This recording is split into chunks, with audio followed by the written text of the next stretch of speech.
Hey, hello, what's up? Good to see you. Danny D is in the house. Well, that doesn't sound good, does it? What was that? Ooh. Strange audio? Something happening here? Oh no, let me look at stuff. Alright, I think we're okay.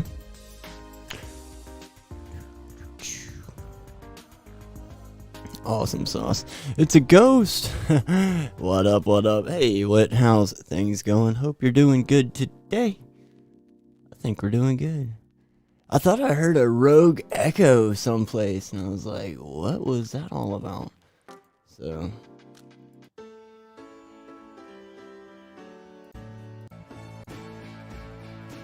Go back this way. Yeah.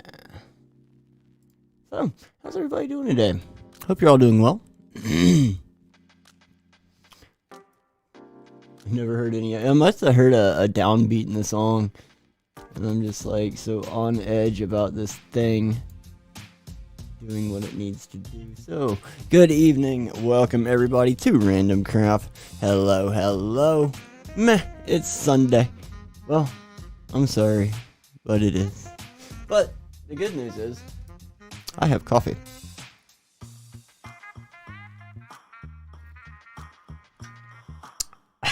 The other good news is, I went to the store and got the Easy Store. The blue Easy Store that just totally messed up my green screen. That's my blue screen. That's wonderful. Yes, the 14 terabyte Easy Store hard drive. So yeah, I got one of these to open.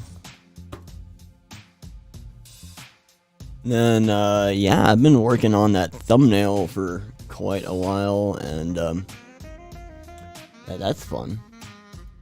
That was a lot of fun. I enjoy working on that thumbnail, which is kind of what I want to do tonight. I also want to get into this hard drive thing.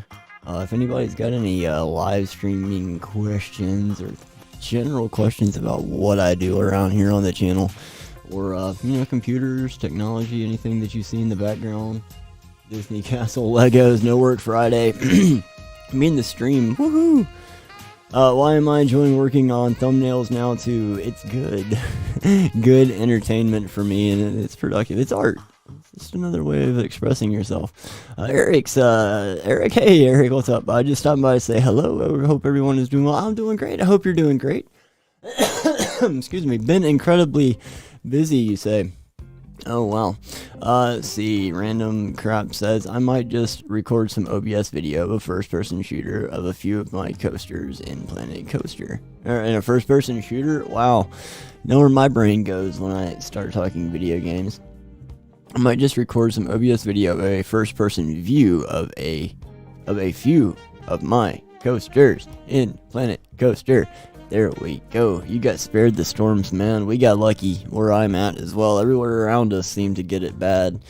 But gee, willikers, man. The Lego stream on Thursday. It's going to be so much fun. I'm going to go over to that camera here in just a moment, actually, and show you all what I have. I want to unbox this hard drive right here on the stream as well. If you had any kind of upload speed, you would stream, but when I did, I never really had any viewers. Oh, no. Well, let us know, man. We'll come and support you. It's the best that we can. We'll try. We will. So, I'm going to switch over to the Lego cam really quick.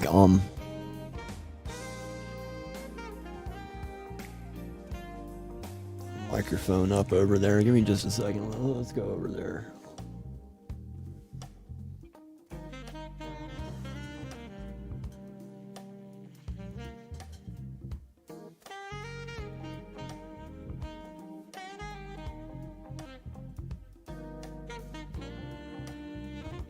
There.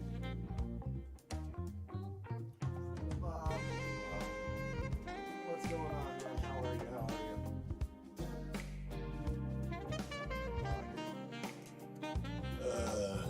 Mic check. Try to turn up the right microphone. It helps if you turn up the right microphone, you know. There you go. Yes, this is wonderful, isn't it? This beautiful, beautiful. Ugh.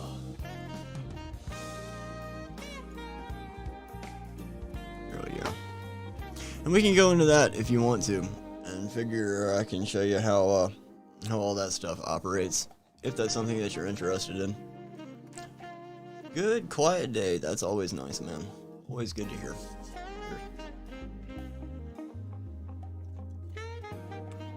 So, we got this here, a hard drive.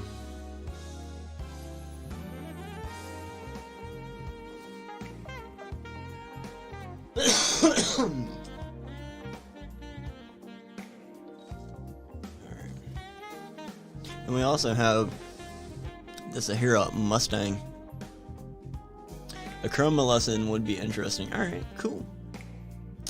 Ooh, yikes. Random crap. That's rough. It's rough. Oh, yeah, we have the Lego Mustang there. This camera is so jittery. Wow. Alright. So now for the thing. 14 terabytes, y'all.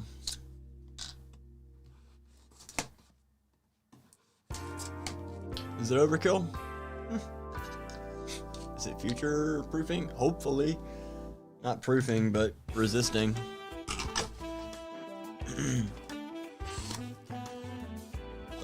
CenturyLink DSL, Terra definition, another fiber. Fiber's nice. Look, it says there's more inside right there. That's kind of fun. There's more inside. Okay. What's more? What's inside? Power supply. Cable. Okay. Power supply cable. Words on paper. Okay.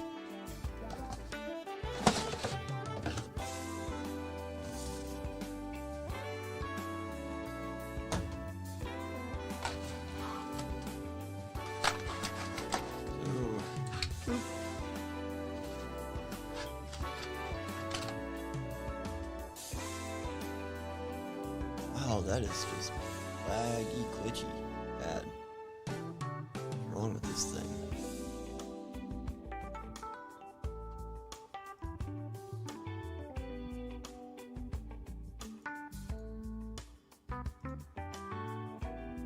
That's better. Woohoo! La la la la la! Yay! We only provide info for the overkill. What's up, Zero? How are you? Welcome. What is that symbol? I am unfamiliar. Let's see, put that away. There, we'll hold on to that for a second. We'll need the USB cable. So let's go ahead and unpack that. Let's put the trash in the box. We need power supply.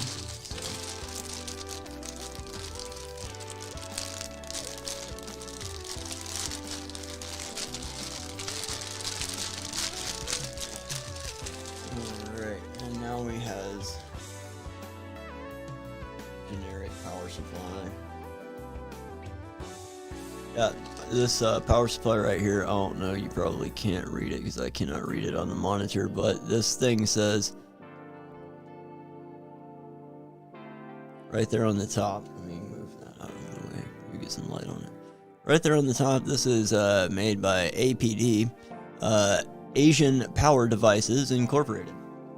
So, there you go. If you ever wanted to know who made the power supply for this hard drive, it is Asian Power Devices Incorporated. It's a 100 to 240 volt to 1.5 amps at 12 volts, 18 watts.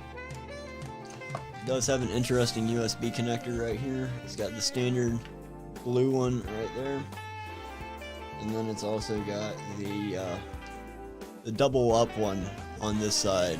I don't know if it's like one side's power. I think one side's supposed to be power and one side's supposed to be whatever else. But there you go.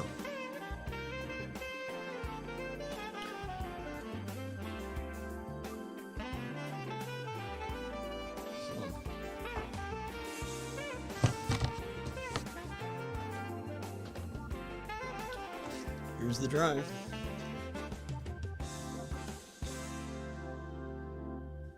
So, there we go. Just a standard black box WD store across the front of it. It's the exact same drive size as the one I have right now. It's definitely plasticky. Definitely plasticky. Got a Kensington lock on there. Are you ready? Are you ready for it?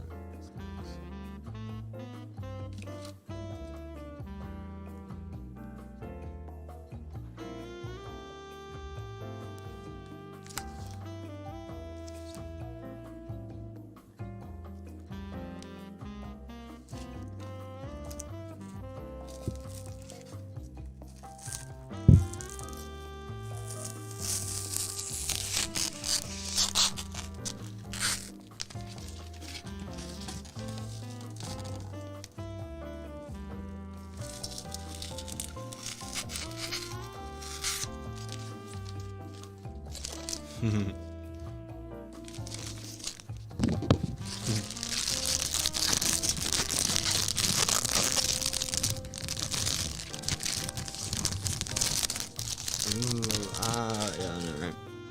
Anyway. There it is. Hard drive. 14 terabytes. Boom. And the attachments. Yay! Let's move back over here. Be right back. Right on, Bob.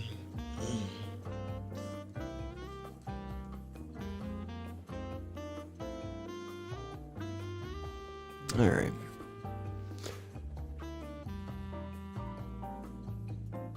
So I wanted to show y'all thumbnails, because thumbnails have really kind of become a passion of mine, if you will. So let's go into Photoshop, and let's just take a look at this one. Why not, right? Don't we have the fun? That's very true. So in the Photoshop here,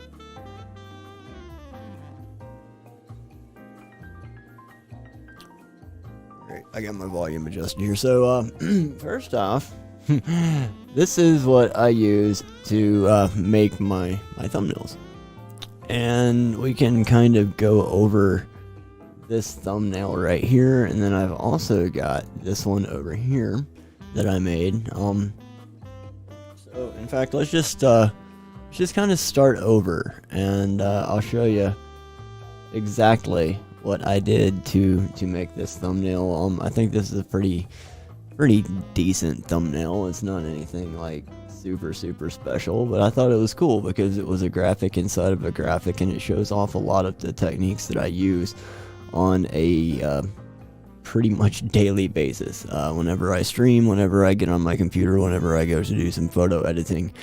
These concepts don't only apply to Photoshop. These concepts, these ideas, they apply to all sorts of editing software out there. The terms are universal, although the tools might not be available in some programs and available in others. But the terms, generally speaking, there's a way to do all of this stuff.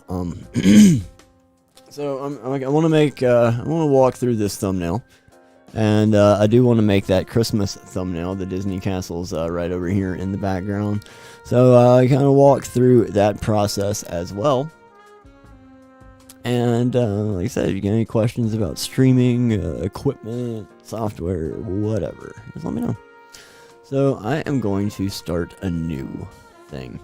If Sean didn't want the high-speed USB 3 connection, or more likely the cable stopped working and he needs to move data to from that drive, he can use a micro USB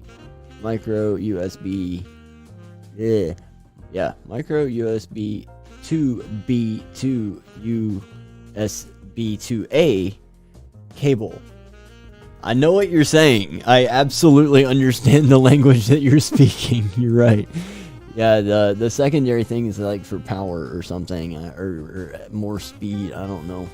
What's my favorite thing about streaming, Danny asks.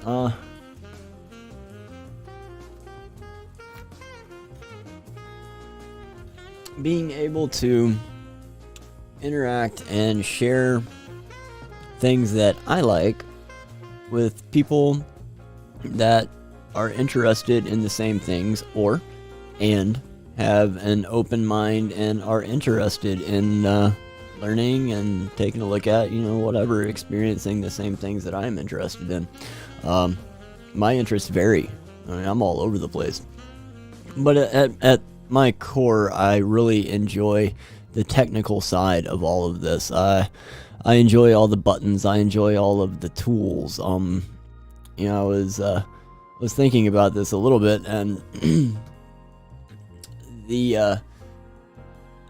the reason that I really enjoy this, aside from, interacting and all that, just looking at it, as a what part of streaming do I enjoy the most? It's going to be just the fiddling around with all of the technology and being able to do the same things that I saw growing up on television right here in my own little home studio, and then being able to share all of that with you all. And in the process, getting to know people, getting to travel, getting to just, have fun, man. Hang out, chill, relax, have nights like this. These nights are awesome. I love to play the games. Games are awesome. Yeah, it's really cool. I've met so many people. Like I literally have a tub over here. It is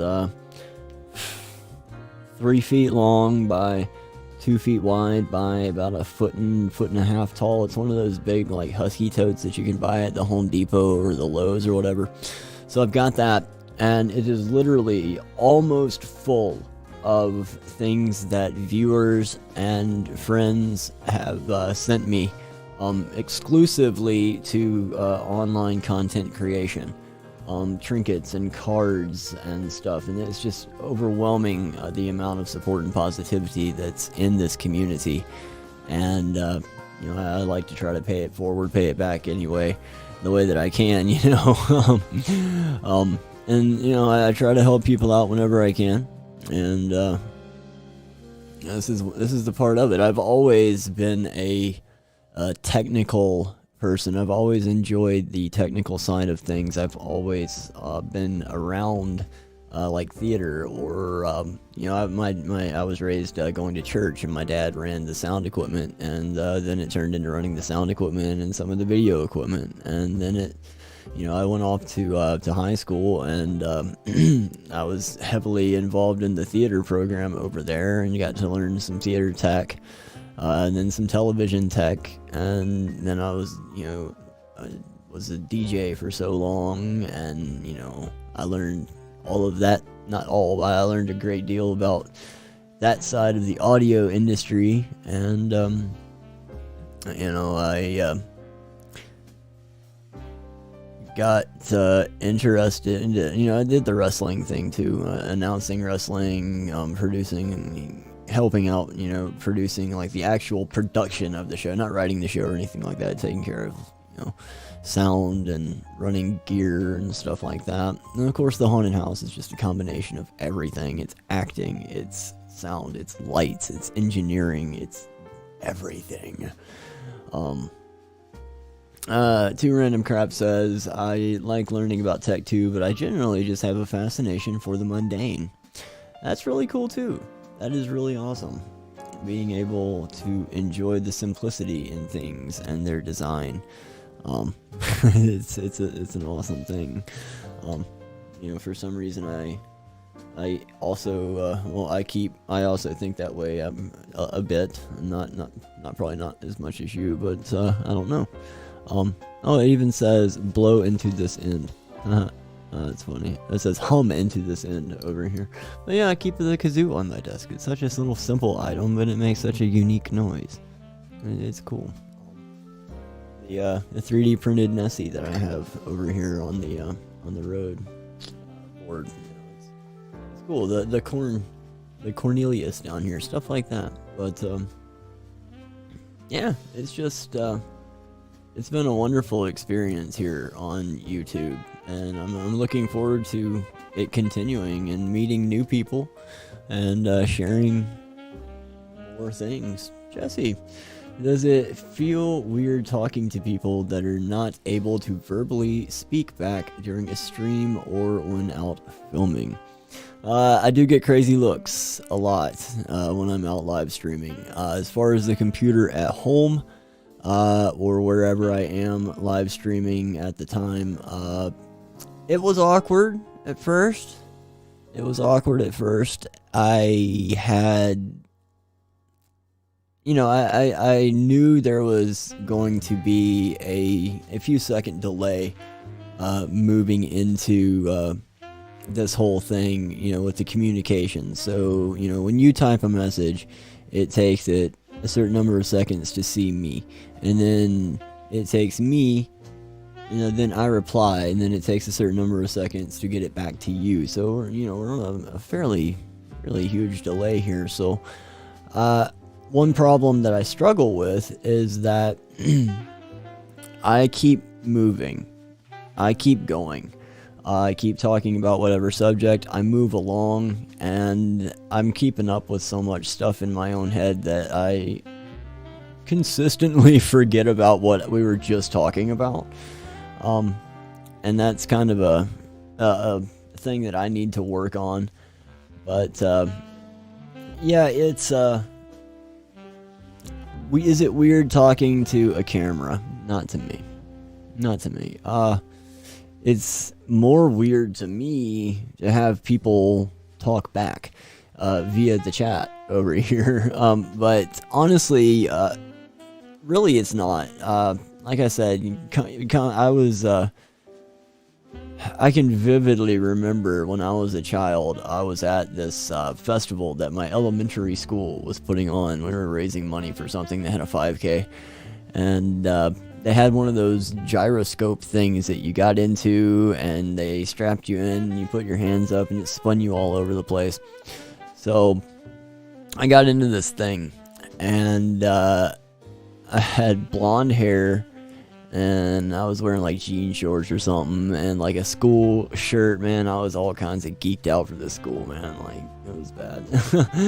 And it was one of those skater cut blonde hair kind of things. And they took a picture of me upside down, and I was like a main page feature in the yearbook that year. And like moving forward, I did some martial arts and karate, and I've been on the news. I've been in front of cameras quite often, and I guess since I was exposed to it as many times as I was growing up, and then also again moving forward in my adult life, And even all my life for that matter. Yeah, cameras just haven't really been a problem to me. And going in on that topic a little bit, it's kind of weird. Like, some people can kind of compare it to being able to turn it on and turn it off. The on-screen personality is just basically an over-exaggeration of who I really am in a way. But what you see is what you get many times. I'm not out here putting on an act. But I act.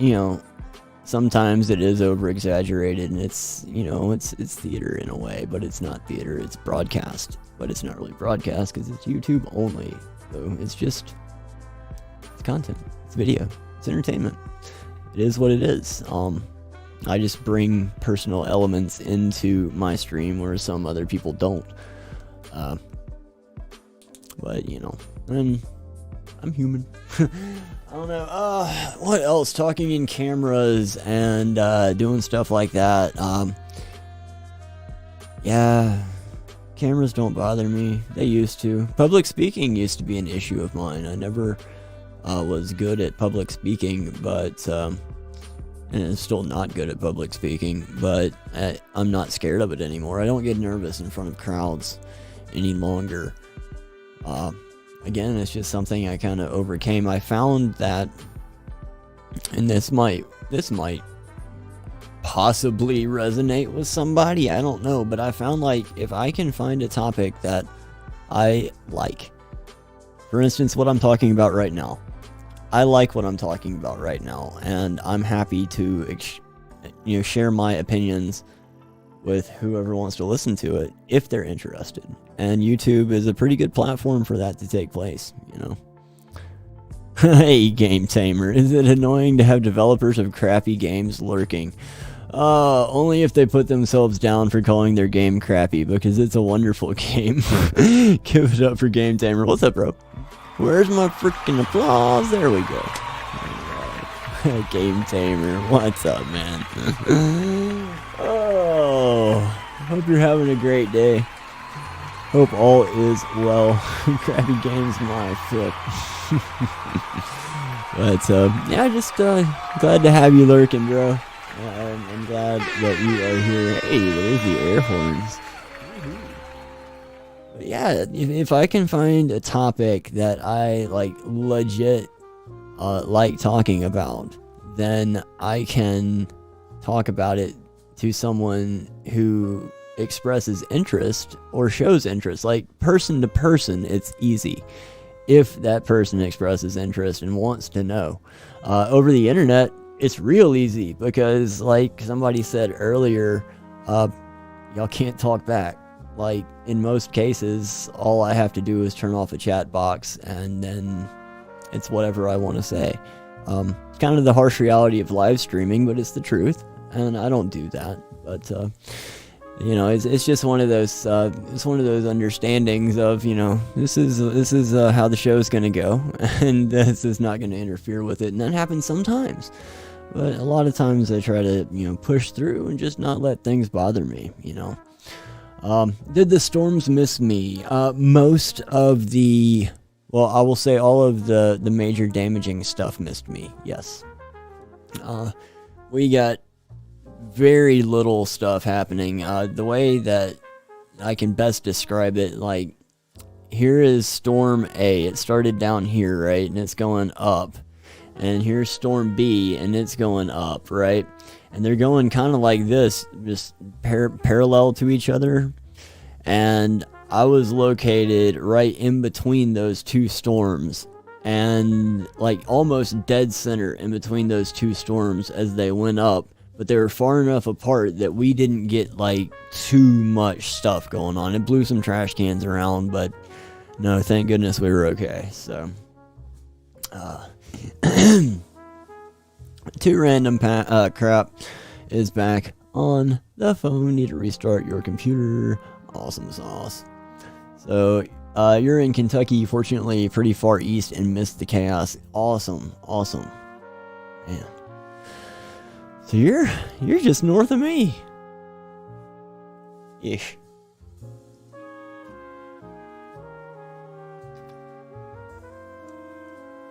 I could probably pull up Game Tamer's thumb. Or the Game Tamer's thumb. We could probably pull up the Arcade Redemption thumb. I can show everybody how I made that. But I want to show you how I made this. So we're going to reconstruct this. Alright. I hope I answered your question there, Jesse. And probably went into far too much detail into the backside of whatever. But so anyway, we're gonna start new file. I'm gonna do 1920 by 1080 at 72 ppi. PPI, what does that stand for? Pixels per inch. What does 72 mean? It means there's 72 pixels per inch. That means 72 this way, 72 that way, 72 diagonal. If they're square pixels. And you can see right here that they are indeed square pixels. So your other options, you can change it to whatever. But for the internet, you're not going to be able to visibly tell a difference. Especially, and here's the especially, on a thumbnail. That you're only going to see in its 1920 by 1080 resolution, maybe for a few minutes, few hours, a few days possibly, if it's a good one that I pre-schedule. But I don't invest a whole lot of time into thumbnails, although I think that it is an important thing to invest your time into, because your thumbnail is just like your open sign. It's advertising what's going on. And it's very easy to get lazy about making thumbnails for me, because I stream so often. But it's still something that I love to do, and this is part of it. If you don't like to make thumbnails, then that's fine. But, this is the way I do things. Let's see, getting better. Can't wait to release the update. Nice.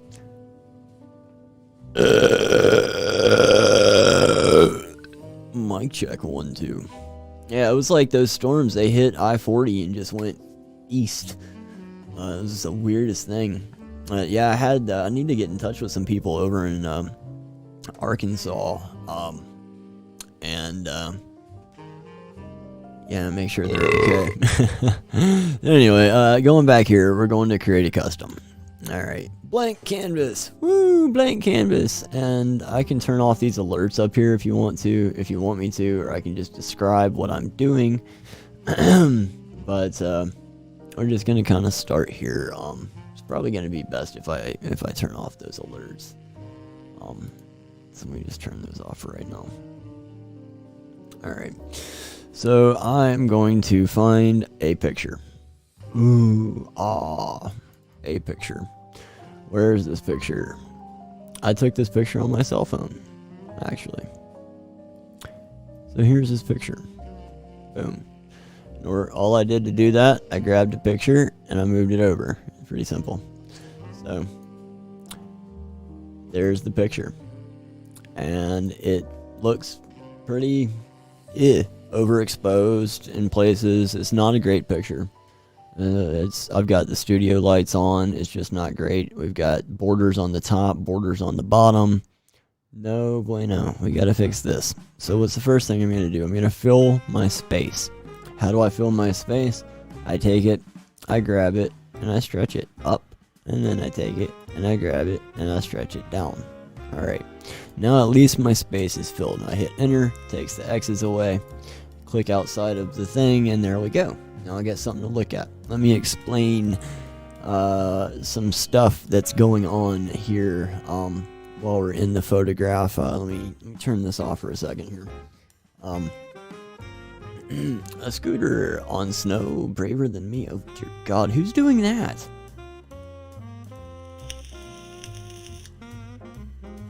Jesse? Did somebody dumbass Jesse? I'm joking. Or am I? What were you doing?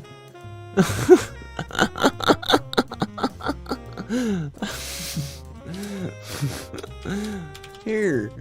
Have that.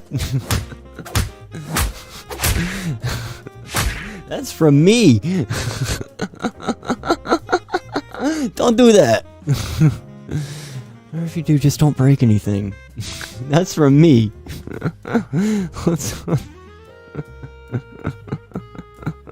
My goodness. Anyway, so looking at this photo, we have this beautiful BGP mug. I know, I need to delete that comment. Let's see, let's delete that. There we go.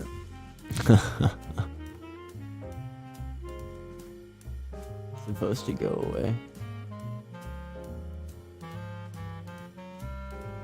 There it goes. Alright, so we got my BGP mug, my Nintendo Switch right over here, the controller for the Switch, my Lego block, my mouse pad that Coat Collector made me. Got Lego brick separator Cornelius right here. We got the beautiful, beautiful Rode Procaster, or I'm sorry, Rodecaster Pro right here. It's so beautiful. I screen capped it before that, you jerk.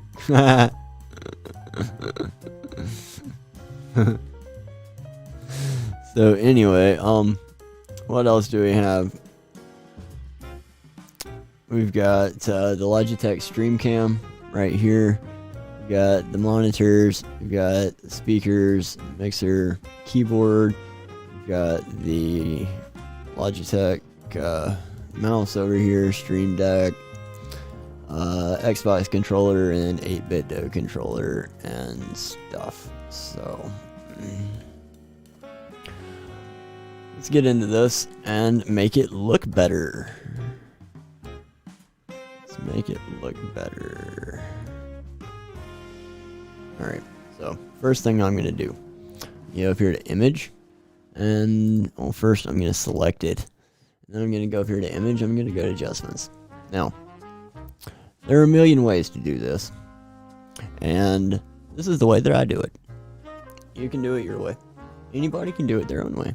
This is the way I do it. It might not be the way that professionals do it, but again, I make it work for me. So here we go. Alright, adjustments. First thing I normally do, usually, I know these things are in order for some reason. I don't know why they're in this particular order, but I go to the fourth one. I go to exposure. That's where I go first normally. Now, if I move outside over here, there's actually a button clicker or an eyedropper that I can use to like select the white balance or something of the photo. So, or I don't even know what it is, but it sets the exposure concurrently with the rest of the photo. So I don't like that. So I'm going to cancel that. I'm going to go back to image. I'm going to go to adjustments. I'm going to go to exposure. All right. So let's catch up with Jesse. He says, who would have thought 10 years ago there would be small computers in our pockets and our TVs would be just limited application computers? Very true. Jesse K, it's only a 50cc scooter, so it's not the worst idea. Well, maybe it could have been. I screen capped it. You forgot the engine size is the issue, Jesse. It's the two wheels and the ice that we're worried about. The tires are a little narrow, I will say, and the weight was a bit low to baja through drifts in the yard. You know, they make neat devices made specifically for having fun in the snow. They're called sleds, and they're also called snowmobiles. And they're also called the discs that you sit in. Skis, snowmobiles, snowboards.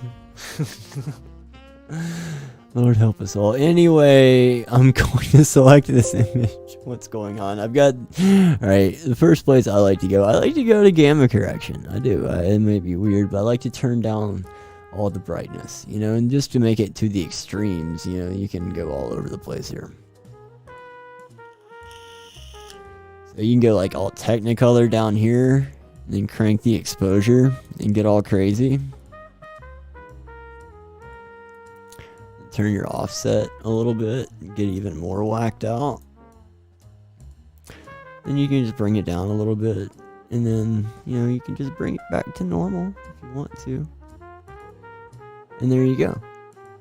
Bada bing, bada boom. All the fun stuff that you can do just with one particular window. Right there. So, exposure. I'm going to turn my gamma correction on. I'm going to make it kind of dark. Alright. Make it kind of dark. And I'm going to make the exposure up a little bit. So it's kind of counterproductive. That's what we're going to do. I'm going to click OK. I'm going to go back over here to edit. Or image. I'm going to go to adjustments. Now I'm going to go to the top option, the brightness and the contrast.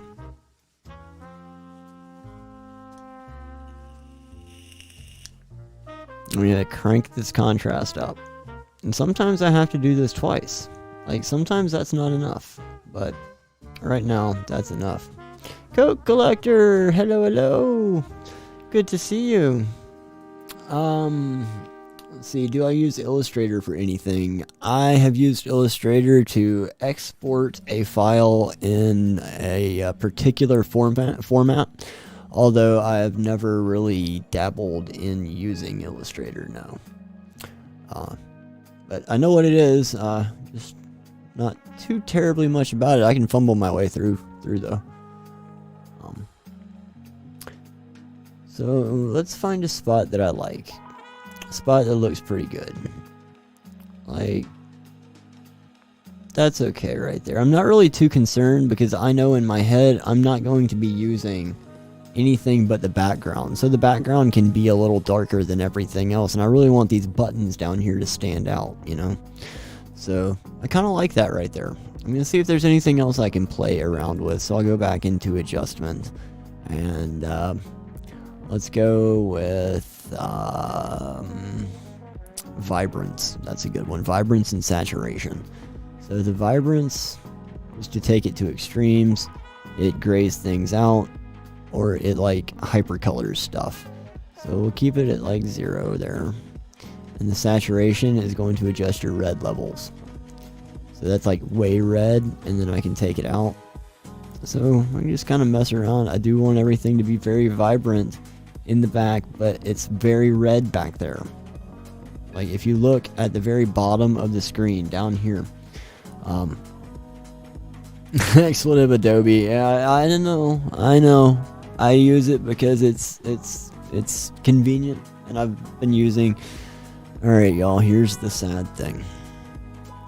I've been using Adobe products on and off for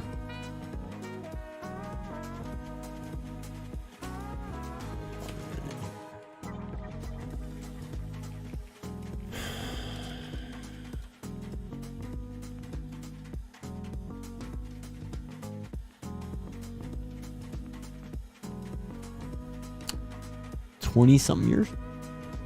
About 20 years. I know at least 16.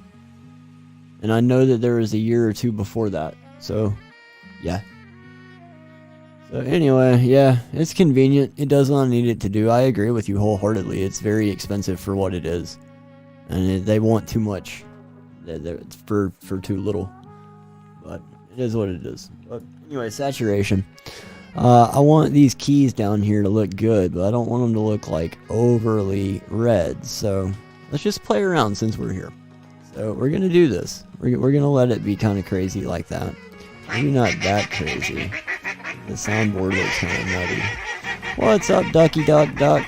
Good to see you.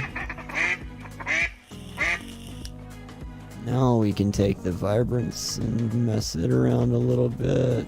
Alright, let's go there. Good, we'll just leave it.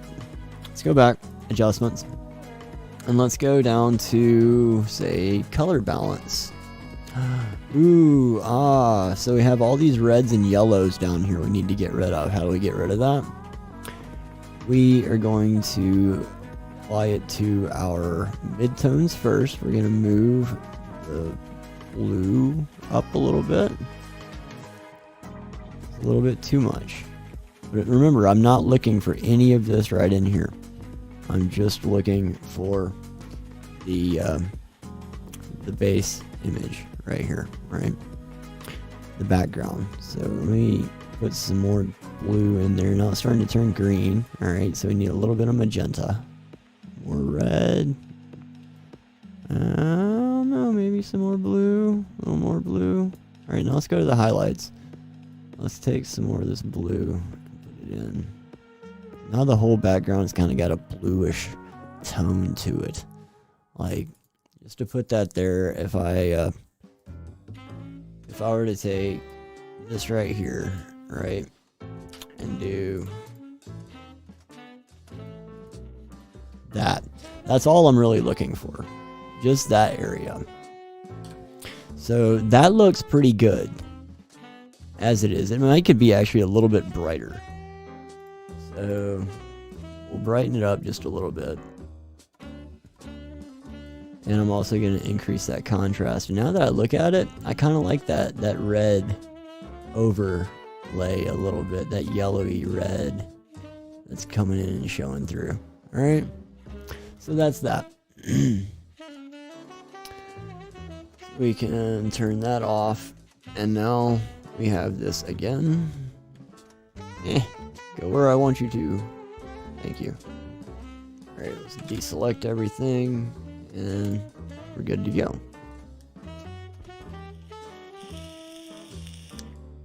So now we have something else. Let's get rid of this layer. Oops. Let's create a new layer. And I'm just going to reconstruct that thumbnail. So what I'm going to do, I did this differently the last time. In fact, you can do it this way or you can do it another way. We'll do it this way. We'll do it this way. This will work. So I'm just going to put that in there again. Alright. Now, I'm going to zoom all the way in. And I'm going to grab my rectangular marquee tool. And I'm going to get all centered up here. I'm going to start right here. And I'm going to grab... Oh, I don't want that. Go back. Start right here. There. Deselect. Alright, gonna start right there. All the way down to the corner. Boom. Alright, I'm gonna zoom out. And I'm going to see that I didn't get everything selected there. So I don't know what I'm going to have to do here.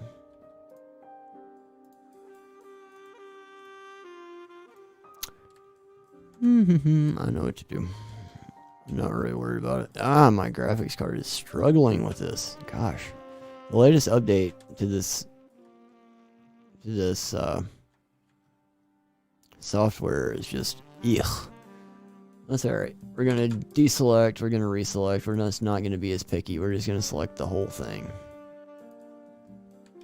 And then we can just erase out what we don't need. I don't want to be that bad. Let's try that. That'll work. Alright, so now we're gonna go up, select and mask. Boom! Bada bing, bada boom, we're done. Alright, select and mask. Okay. So now we're gonna come in with a little bit of, hopefully,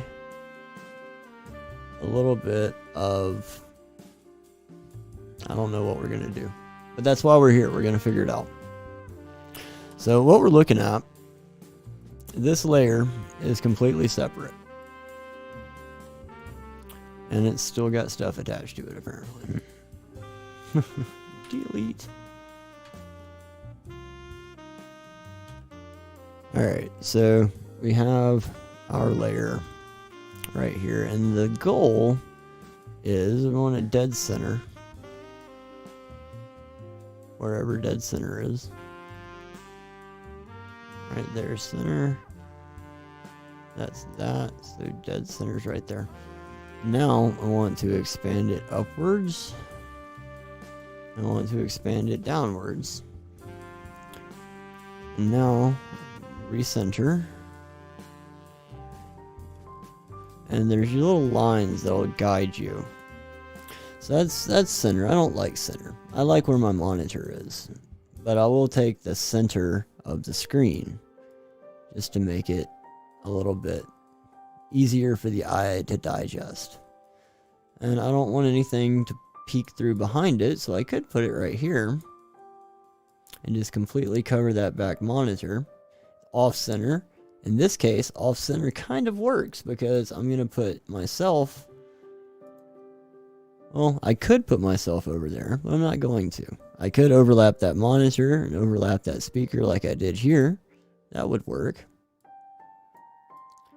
So that's just kind of the thing, haphazardly. If I really wanted to, I could cut that speaker out and place it above this this layer right here, but I don't think I'm going to go into that much work on this. I think I'm just going to haphazardly put it. I'm going to put it right here. Alright, so now that it's there, let's make it look decent. I don't want it to look like the background. It needs to stand out, but it doesn't need to be overly stylized and edited. So let's go back into the exposure, kick that gamma around a little bit. That's an awful lot of yellow, so bring that down. Alright, let's actually start with contrast. This is where I was saying you might have to do it twice. Maybe. I don't know. Let's actually maybe not even go there. Let's go with the color balance. Like shadows. Eesh. I don't know. Just back, finished editing a weird video. Ooh, intriguing, fun. You can do all kinds of fun stuff in here that I don't know how to do. I think you can look at the curves and the levels and mess around with stuff. So I'm just gonna do what I know and go with brightness and contrast. Light check 1, 2. I'm just gonna crank that contrast all the way up. Then I'm gonna do it again until I get that black.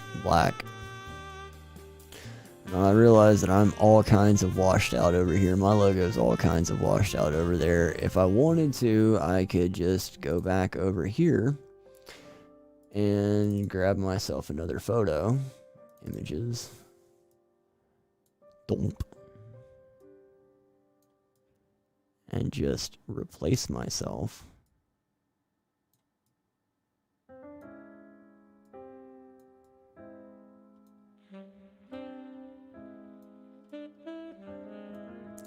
If I wanted to. And I could actually go into this right here and take my eraser and just wipe myself out of there entirely. And then, like, hold on. Go back in here. And I'm just going to go to the clone tool. And I'm going to clone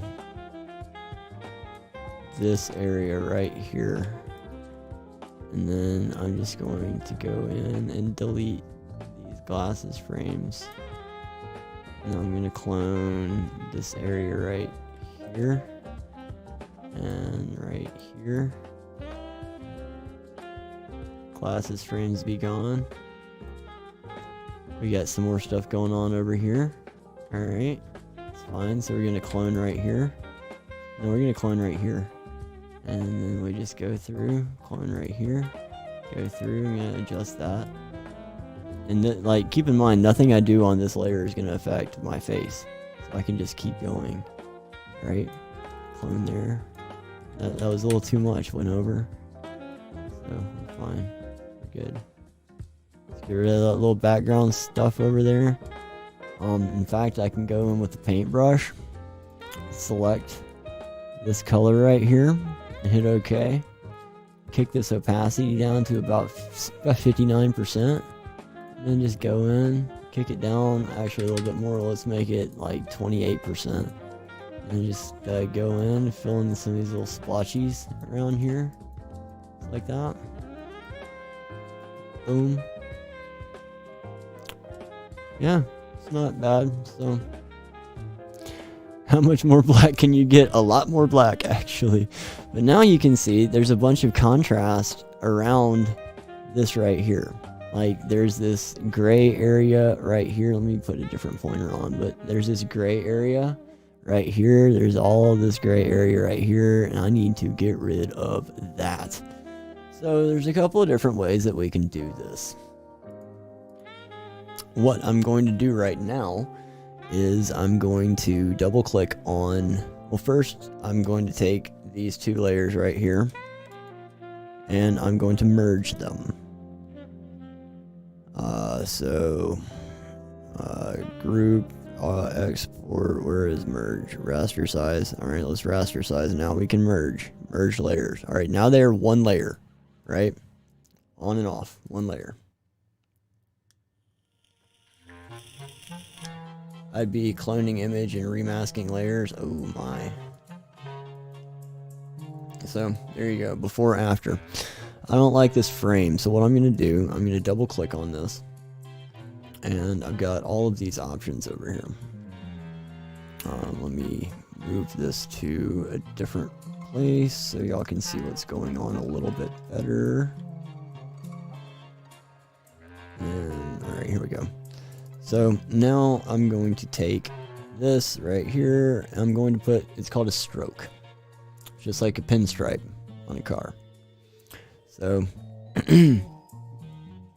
this is a great way to, what I say is hide your sins a little bit. So this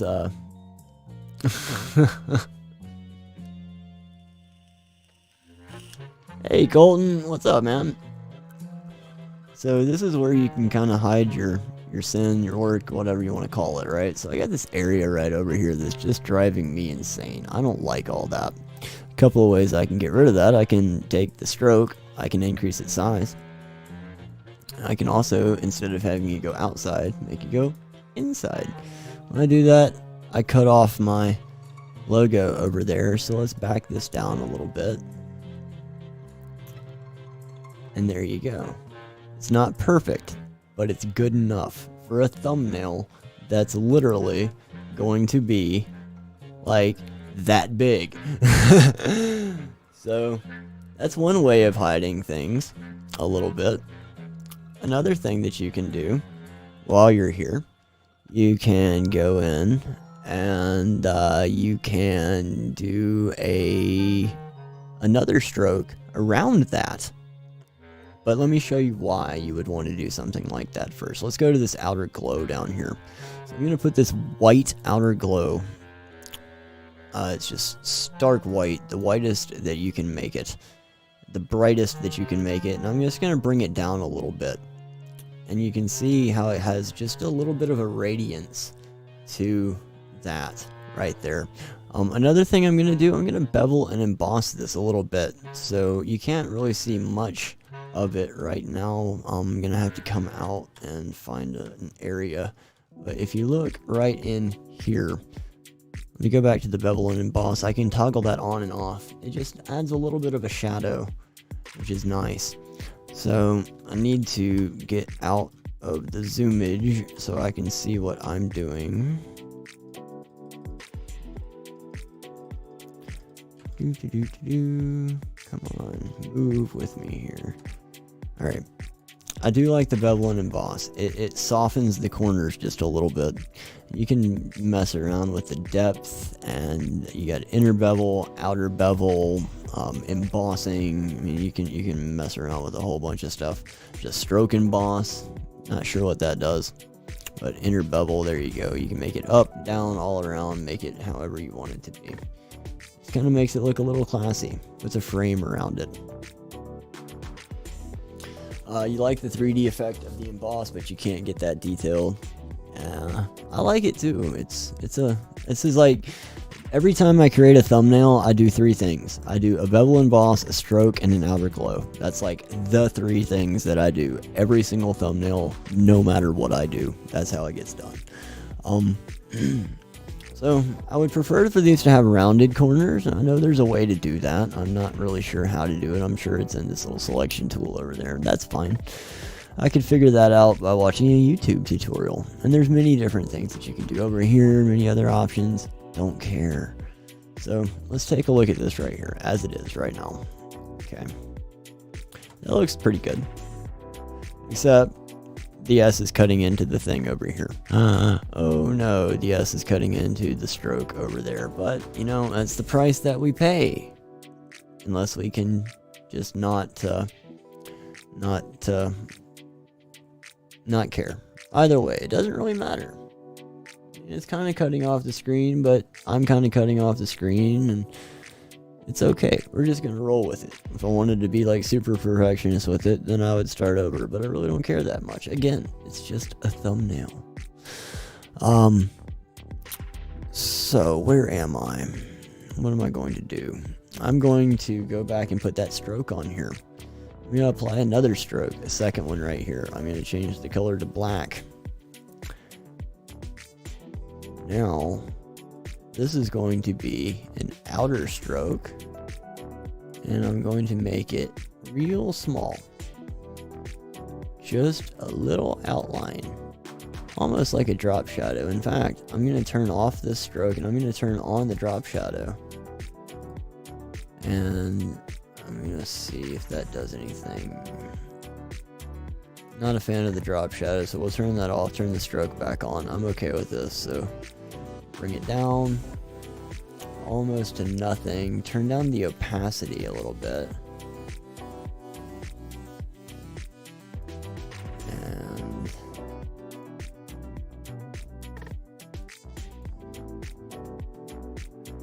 that opacity just doesn't seem to... Alright, that's fine. Now it's got a little line around it. That's great. Now we'll go back to that outer glow. And let's see if I want to make this any bigger, smaller. That's good. Right there. Just that little bit of detail just kind of frames it up nicely. And little go away. Have a nice day. See ya.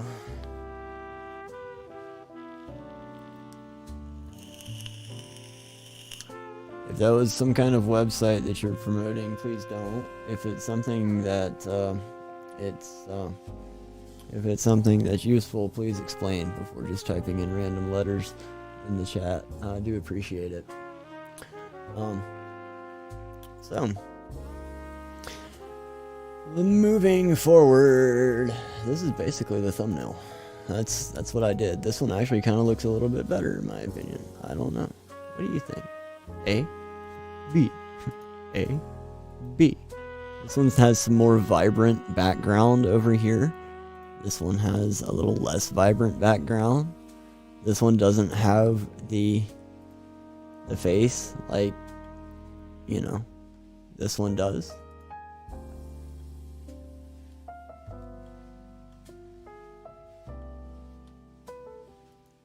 So yeah, it's just two different things.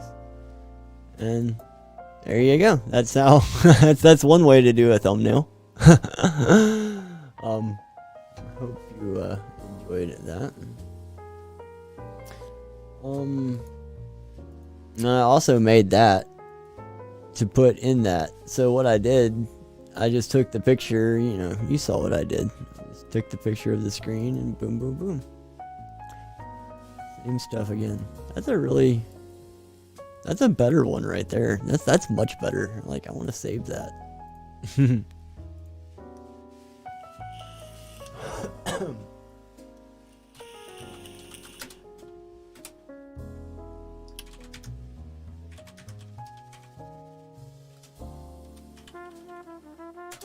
Alright.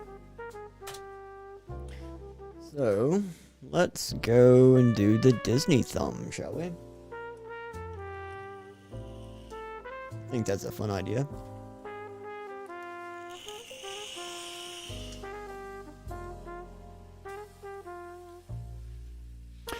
Alright. So, now that we have that one done, let's go to here. Use PicArt for your thumbnail. That's cool. I've never used PicArt. I'm not really familiar how it works. Hopefully it's got some features or something that maybe this is helping out, I hope.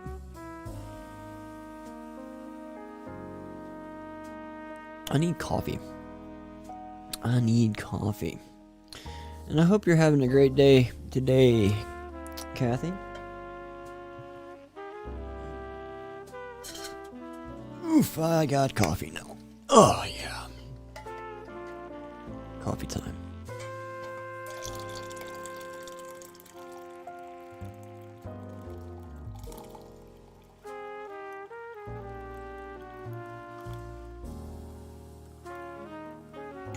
Oh, yeah. Okay, good. I do have something to stare it with.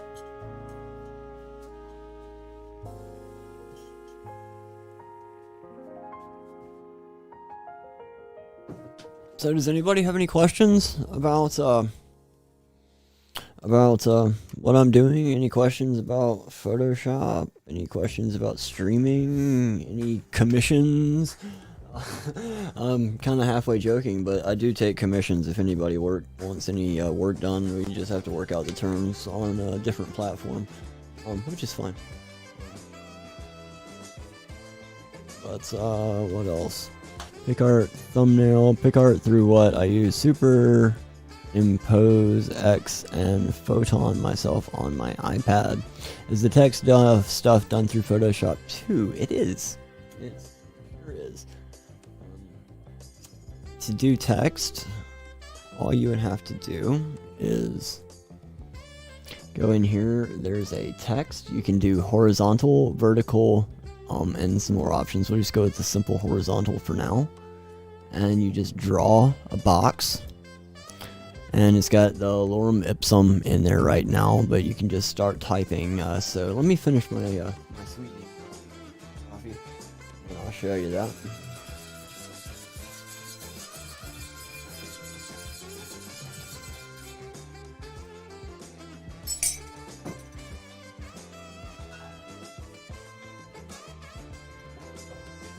All right.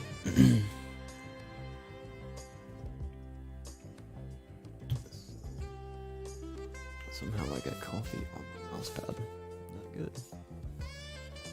Just don't get coffee on the mixer. Just fine. Okay. So for text, we're just going to put like let's see. BGP Studios. Alright, this is perfect. Let me adjust my text box just to make it small as the text is right there, because we can always change it later. Alright, this is great. This is wonderful. So here we go. BGP Studio. It's written right here. You can barely see it. I can zoom in and you can barely read it. It's just clogged up with all of this neon stuff.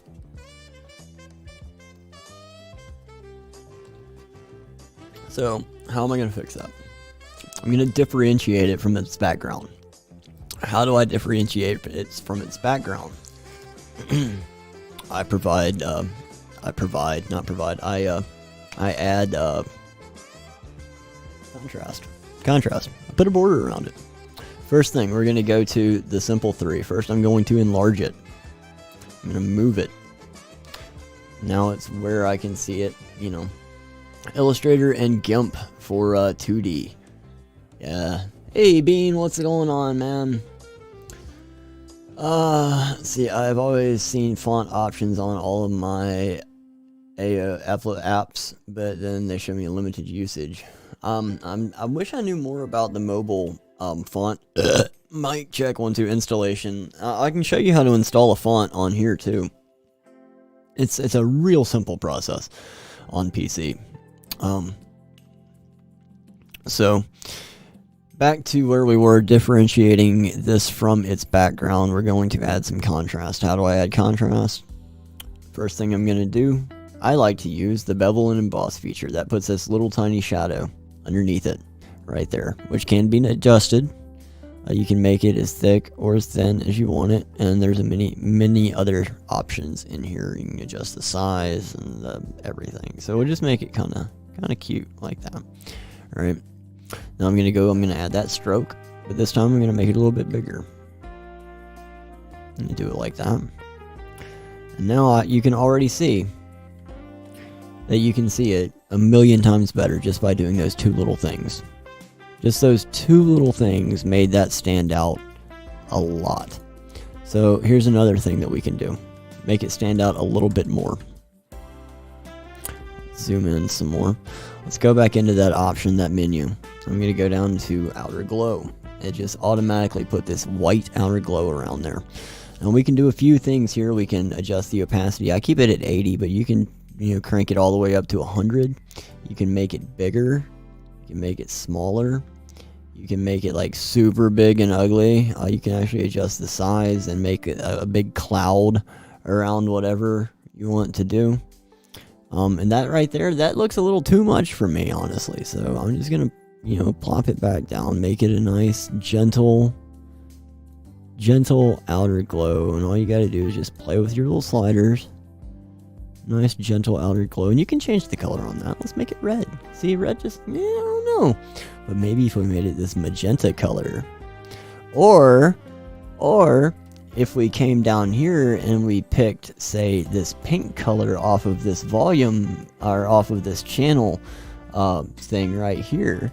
So now we're going to match up with the overall color scheme of the design. We're going to have the purple, the purple, the purple, the green, the green outline right here. So we're going to match up with the entire color scheme of the outfit, and we're just going to make it a little bit bigger. And we're going to bring it over here. And yeah, here we go. Cock it to the left. And boom. There you go. Or over here. However you want it to go.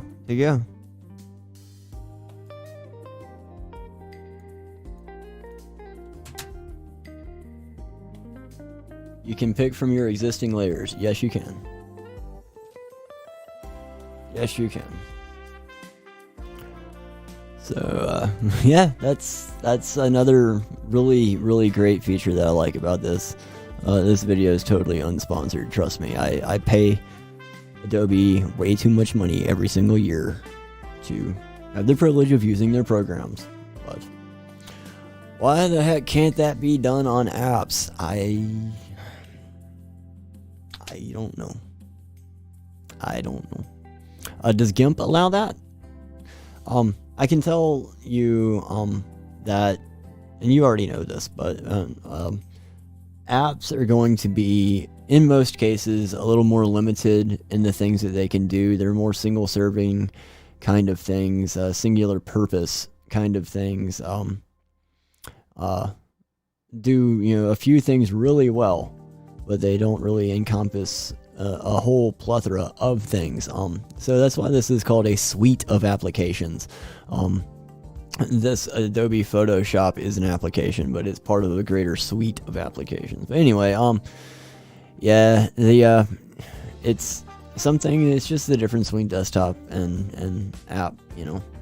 Sponsored by me, indeed. This video is 100% sponsored by me and my wife, Mrs. B. More specifically, my wife, Mrs. B. And you guys help out too. The music, these graphics, some of them, and of course this licensing. Every April, we have the licensing thing that comes along, and you guys help out tremendously with that, and I really do appreciate it. And the memberships and super chats never really ever ask for them, and I truly appreciate it when it happens. So cheers. Let's go. New thing. We need a home, and we need a new file. The issue for flexibility on mobile app is the demands for the memory usage. Yep. You're right. And I've got Photoshop on my phone. the mobile version. I would be very interested to try Photoshop on the iPad. My issue is the only iPad I want is the iPad Pro, and I actually could come up with a use case for it for this particular stream to have stuff playing over here and mix it in with the board, but I'm not going to do that. I don't need an iPad, but it sure would be nice. And I would love to be able to play around with that option, because Adobe really is pushing the iPad Adobe Photoshop application on there. It's uses the stylus and all that stuff, the Apple Pen, whatever they're calling it. I would love to use it, but Ducky approves this PSA. Same being, I got excited because someone put it on the wrong shelf for $69. Oh no! Mrs. Itch apps puts a thumb in half. Alright, custom thumbnail. You know, we're missing something here. We need a picture.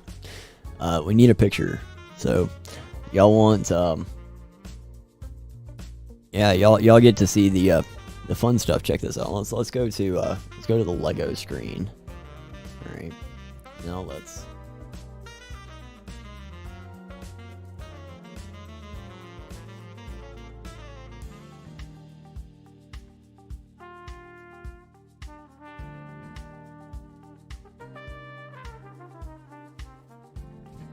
All right. So here's what happens. This is the fun part. All right. Magic's biggest secrets finally revealed. Alright, this is how I take a picture, y'all. It's like the super secret stuff, okay? The most super secret stuff that you could ever imagine ever happening on YouTube. My sarcasm is overwhelming me, even.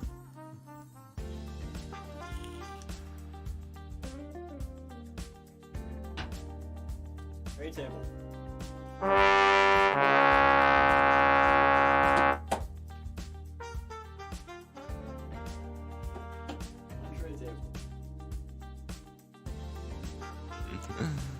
Oh my goodness. Sesame Street Lego. Oh no! I want that one. It's fun. Fun looking, shall I say. Next option. A bath towel. Yep, that's right. A bath towel.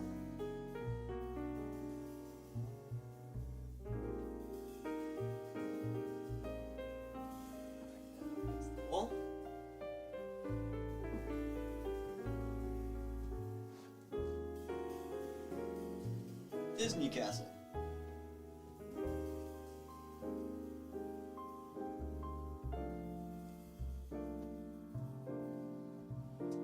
Great. So, what I'm looking at here is I want to see how much foreground I have, right? And then make sure that I have enough contrast. And there's a shadow right here. That in mind. Y'all can't really see it from that angle, but there's a shadow.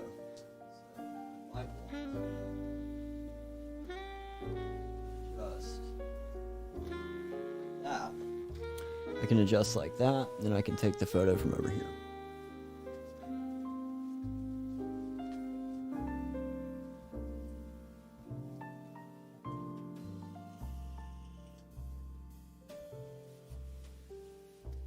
All I really want is the castle and the tray table. I don't really want anything else.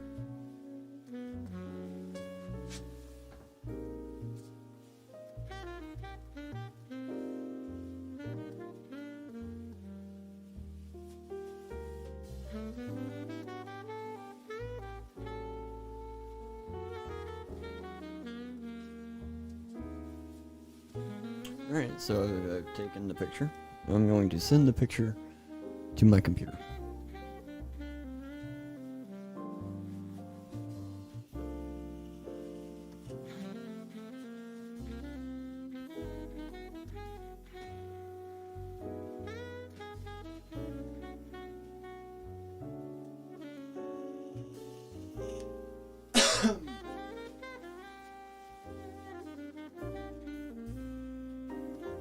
Right, there we go.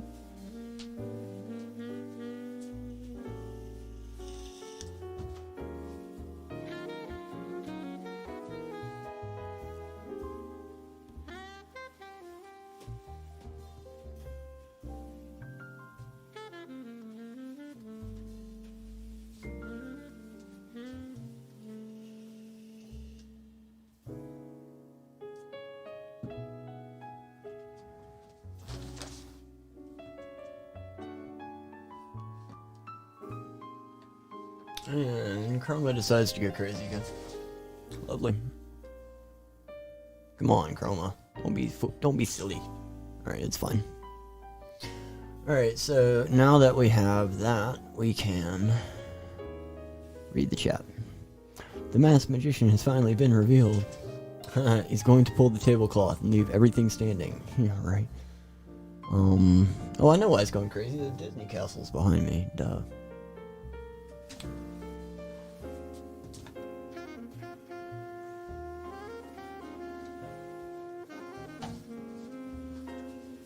Okay. So now that I have the picture, let's go back into here. What is that? What is that?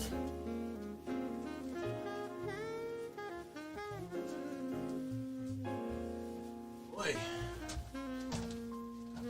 Things I have to do. This may be interesting with the blue box and a blue screen, yeah. I did figure find the Ghostbusters video game for Switch. Lego section wiped out. Oh no. Alright, let's find the picture. Sent to my PC.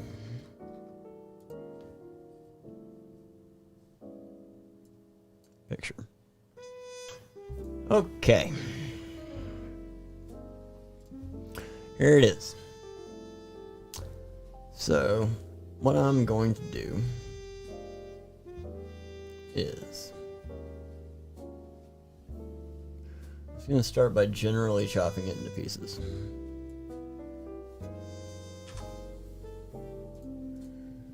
First I have to raster size the layer.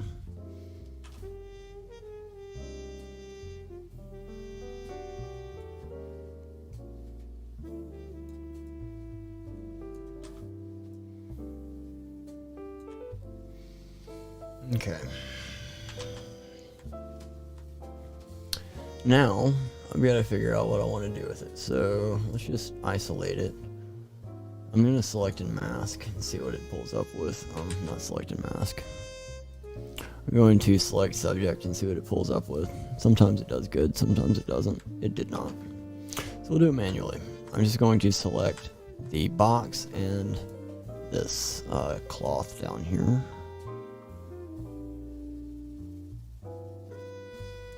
So, dang it. Messed that up. Alright, and if you go over, don't worry about it. You can always come back later and get it.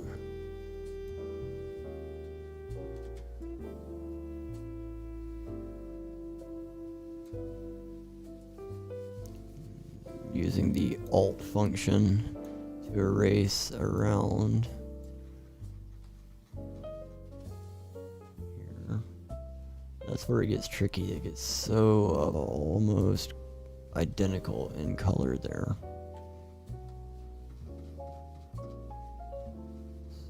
Don't need the corn. Got everything good over there. I don't need all this. So, okay, we're good. All the way up. Now I have a decision to make. I could keep it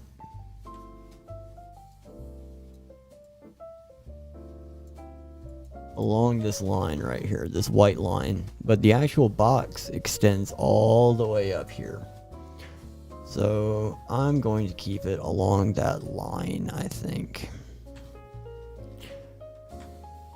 Yeah, now I'm just going to go through, make sure that there aren't any spots that still have the little crawly ant selection marks on them. I don't see any. So I'm going to zoom out and I'm going to select and mask. There we go. Over here you can actually feather the edges and smooth it and, you know, do all kinds of effects to make ghosting kind of stuff. You can increase the contrast from here. Actually, you can shift the edge in and out even, which is kind of neat. I don't like to do any of that really. So I feather the edges just a little bit sometimes, just to take the burr off, and I smooth it just a little bit to take the burr off, and I output to a separate layer. Transparency 100, rock and roll, good to go. Let's blow it up, make it big so we can see what we're working with. Bring it down a little bit, make it outside the frame, move it off to the side. If we wanted to, we could just be not the most creative in the world and do it like I always do, and go here, do this here, bada bing, bada boom, that goes there, import that file, that goes over there, this gets moved over a little bit, scoot me up, bada boom, okie dokie, that's good, BGP logo right there, upper left hand corner, make it a little bit smaller, okay, that's fine, bring that there. Good to go. New layer, bring it all the way down, put a paintbrush on it, pick a color, any color, call it black, let's go, boom. Double up on the clicking gradient overlay, make it rainbow. Not today, don't think so. I rather like that color right there. But we could really go anywhere we wanted to, so. Go in there, put a little bit of a bevel on there, just the touchiest, tiniest little bit. And put that outer glow on there, but this time I want it white, and I'm going to bring it down just a touch like that. Scoot this, whoa, scoot that over if I wanted to, or not, I don't know, that kind of just needs to be up. Like down there, really, honestly, because it would look better doing this. Look better doing that. But feathering, yeah. So we could do that. That's the normal whatever I do for a thumbnail. I don't want to do that though. I don't want to do that though. I want to go looking for stuff. So, go find some photos, shall we? I don't want to go to GoPro, no. Let's go find some photos.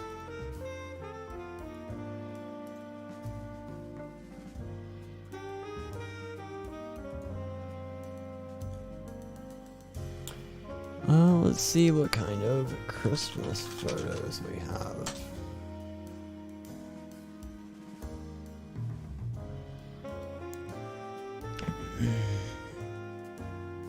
What's this?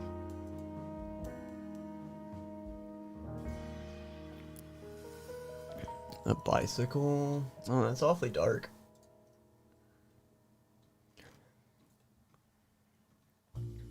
What else can we find in here?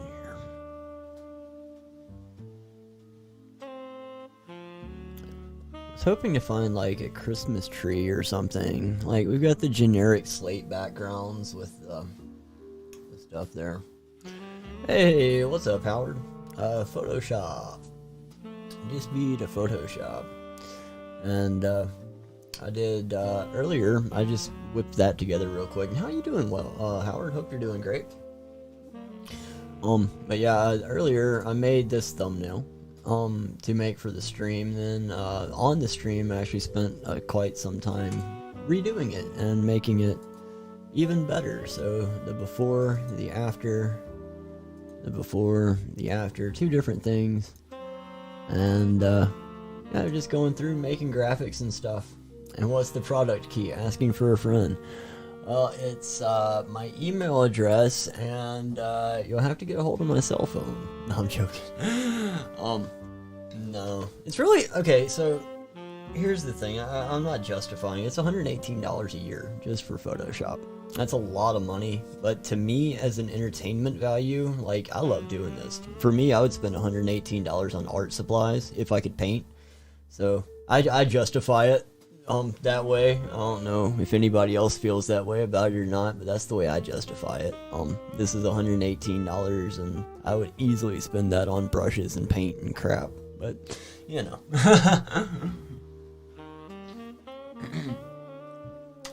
Oh my goodness. So, we need Christmassy.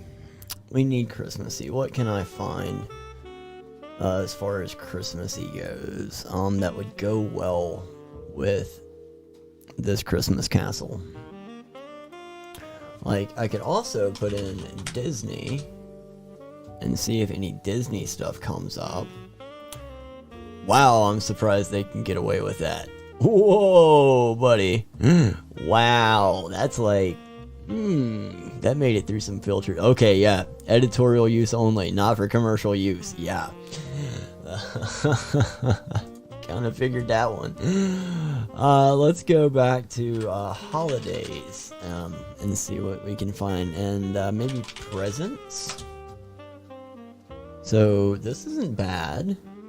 We could actually flip this image right here, and we'll keep this in mind. This one right here. We'll open that in a new tab.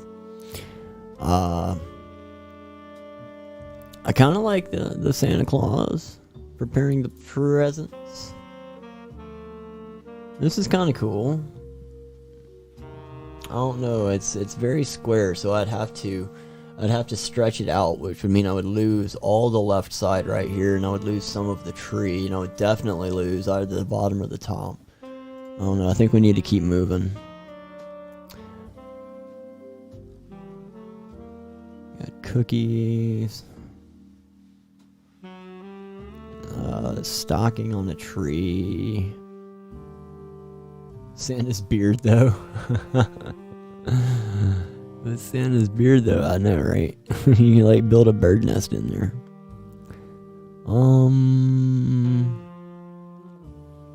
Got the carriage there.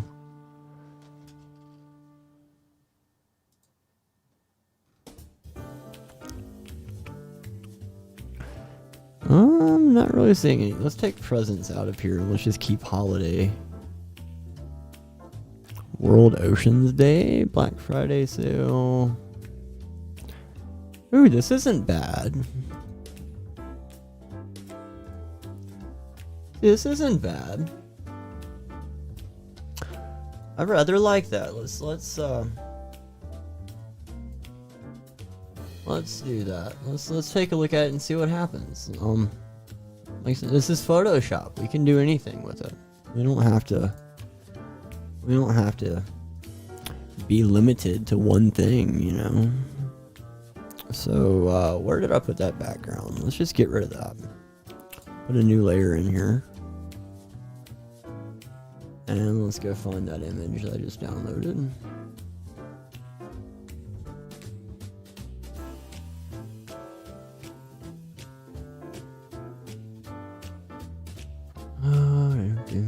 Where is it?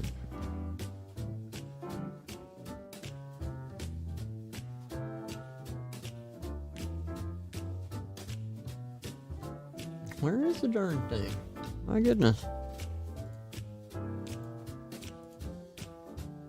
There it is.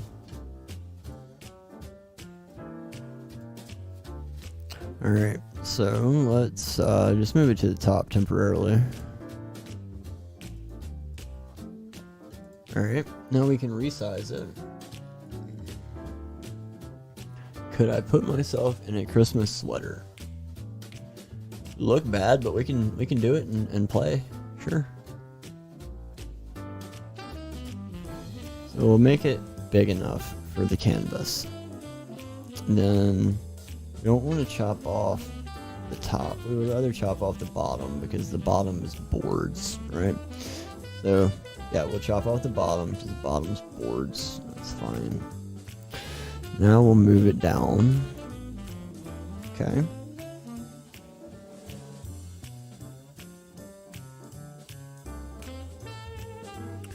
We could do that.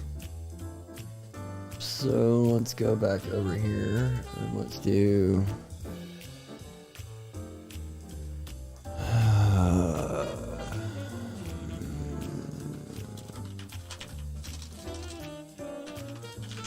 Christmas sweater. If I can spell.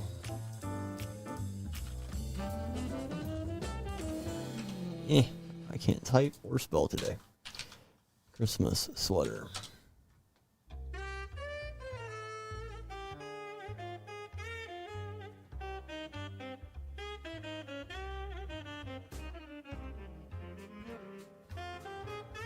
Why does it just say Chris? Jeez. Christmas sweater. If I can find a sweater, then I could potentially just put it over myself.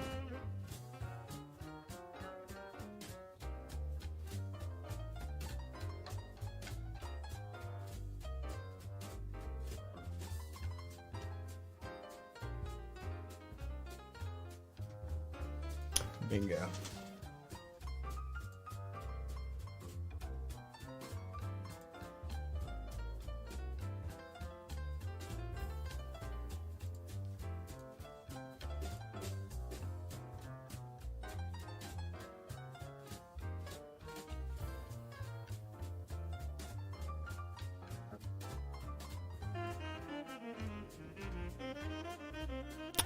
Alright, so this is going to be fun. So we're going to go in here and select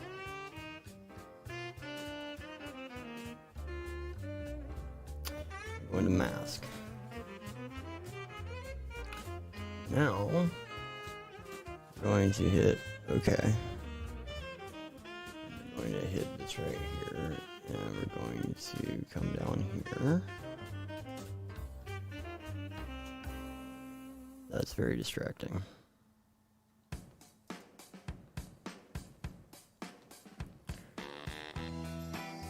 Where are my shoulders? Right.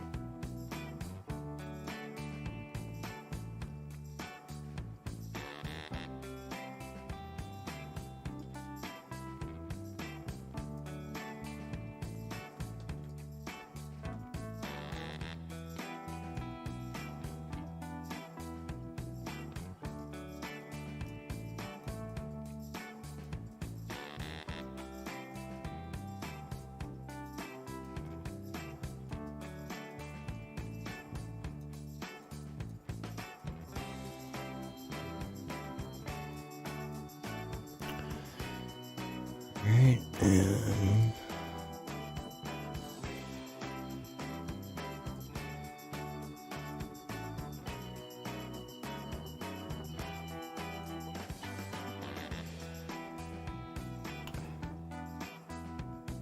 alright, so we're gonna copy that and bring that up. No, and bring that up and create a new layer. Paste that in there. No. Delete, go back, take that off, and copy that, take this on, move this on here, put that there, and then go back, the opacity. No, that's okay, we're fine. So we're just going to use the clone stamp. Deselect, and we can just do that.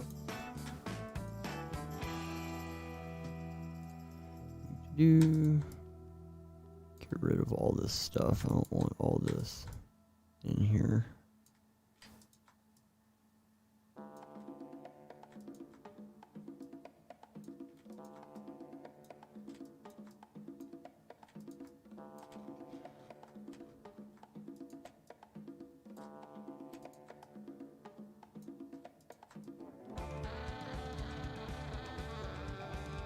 Clean it up a little bit.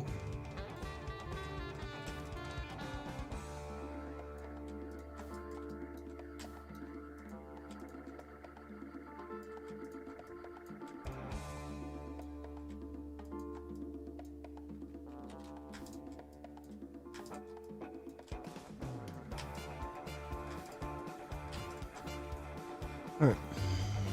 Doesn't look great, but that's okay. So we're also going to get our blur tool out. Oh, that's not what a blur tool is. This is a blur tool. I'm gonna blur the edges a little bit. Actually, that looks way bad over there. Looks way bad. I need to fix that. Let's just get this clone tool back out and start here.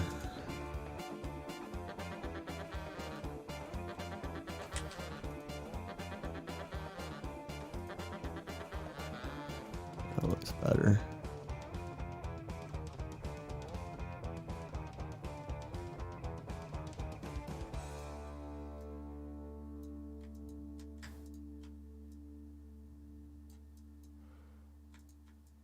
Alright, good enough.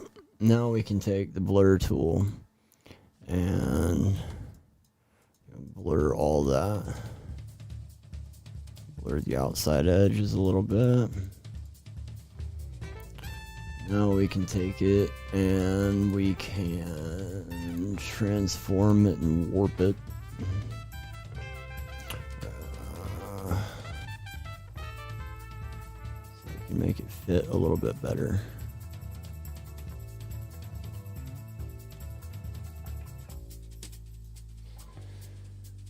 And grab our eraser.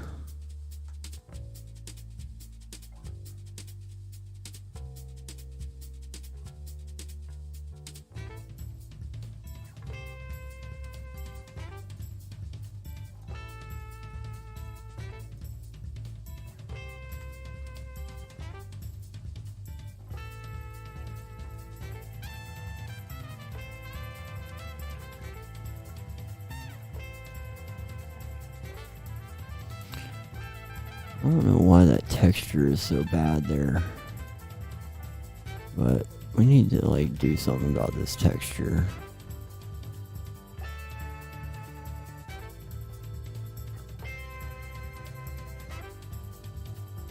Alright, now let's get in here and clean it up some.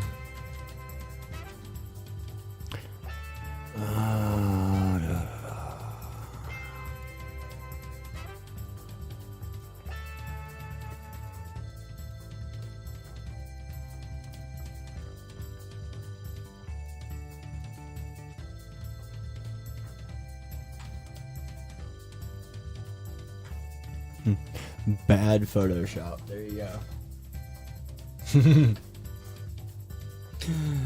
Bad Photoshop. I could actually probably make it a little bit better.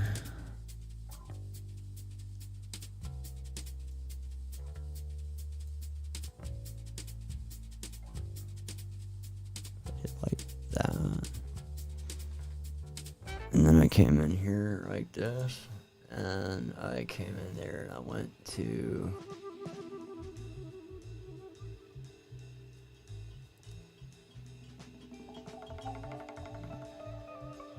warp.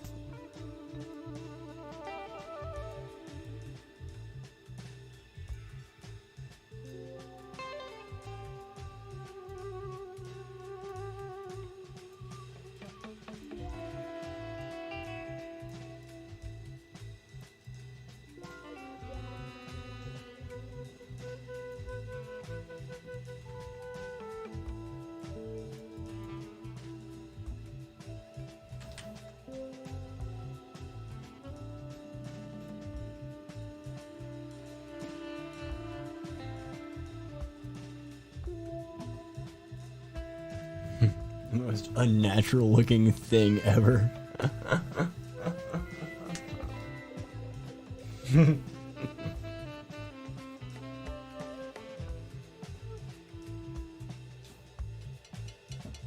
Oh.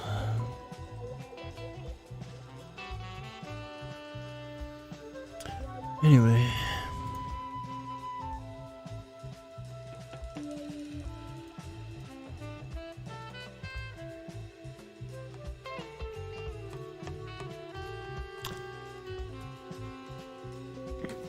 Alright, so we have that. So the question is, do I want to add text? I think I do want to add some text. I don't know what I wanted to say though. I know that I want that castle to stand out a little bit more. So let's go up here and do some stuff to it.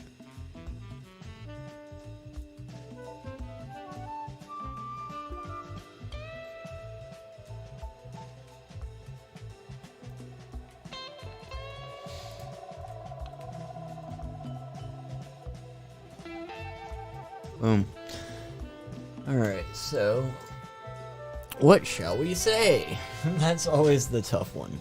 This is where I sit and do the most thinking about making thumbnails. I sit here and I'm like, alright, now what do I do? The red glow and the contrast for green. Great idea. We'll see what it looks like.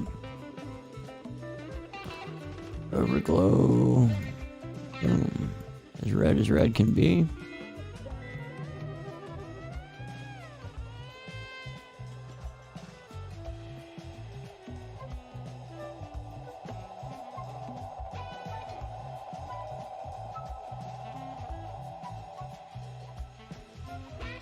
Okay. Go like red or white.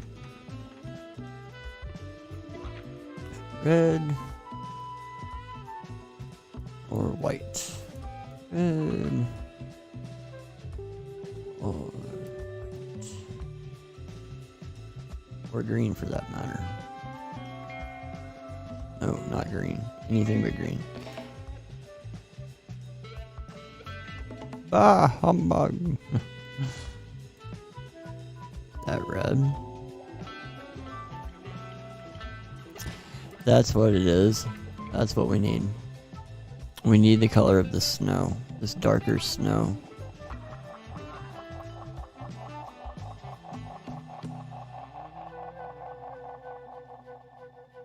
Yep.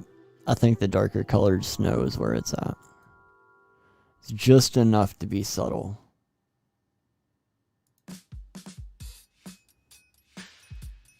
Yeah.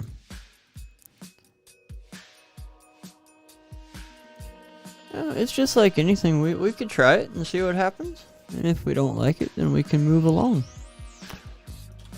Back to the text. So I'm going to be advertising this. So Christmas Day 2020.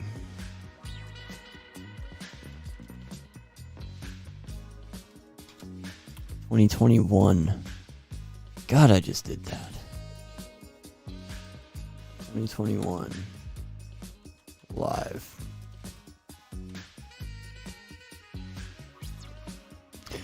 Yes, I'm just gonna leave the lorem ipsum there. It'll be just fine. Alright, Christmas Day 2021 live. Thank you. Bevel Emboss, stroke, and outer glow. Alright, Christmas Day Live 2021. Cock it over to the side, maybe. Put it above me. I don't even have to be there. I can be small. It's fine. Let's make myself small.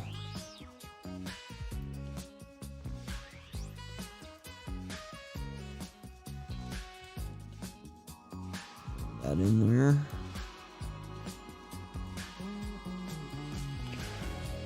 Let's get in here and move that up there. Exclamation point.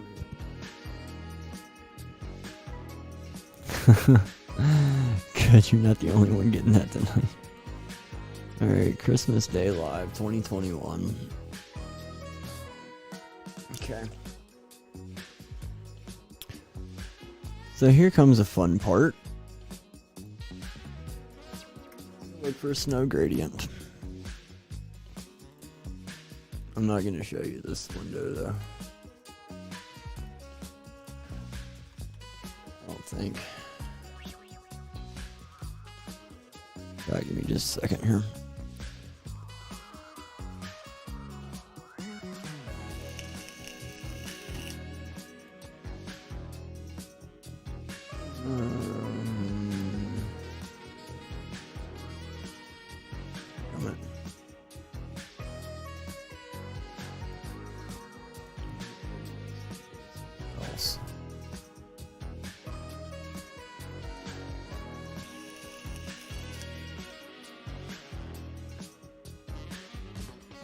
Let's see if I can find something kind of snowy.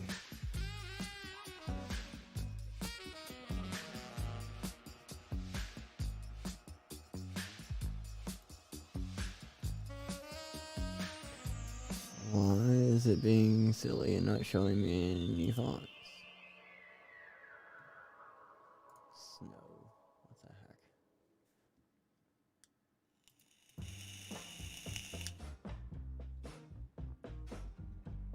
Oh, it's being stupid. Come on, just show me the right font.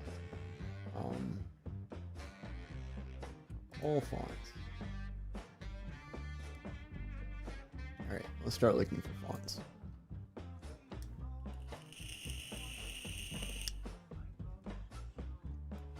Let's do Christmas.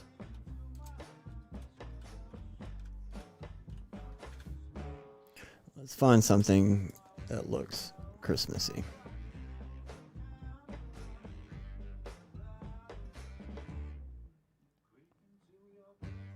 Here's ugly Christmas sweater font.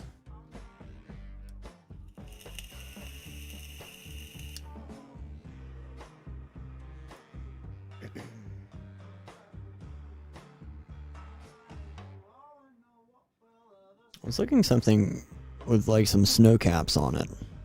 I thought that would be kind of cool. You're at the front door, he's at the back, and I'm sitting in the rocking chair. What's up, Cammy? How's it going? And hello, Mrs. Blue. Cammy Blue on the moon, and it's hot air balloon.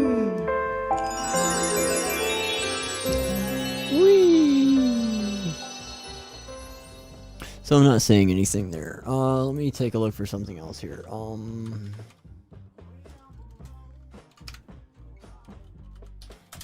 to look at something.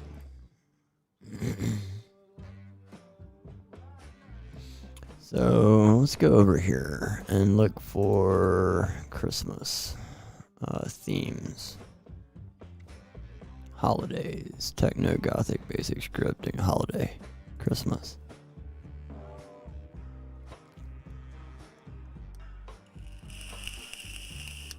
That's kind of cool. Christmas tree lights. Can I do a sample text? Yeah.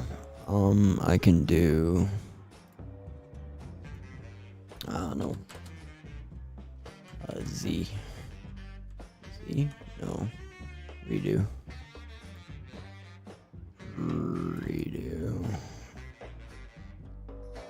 And boom, select all, copy, paste.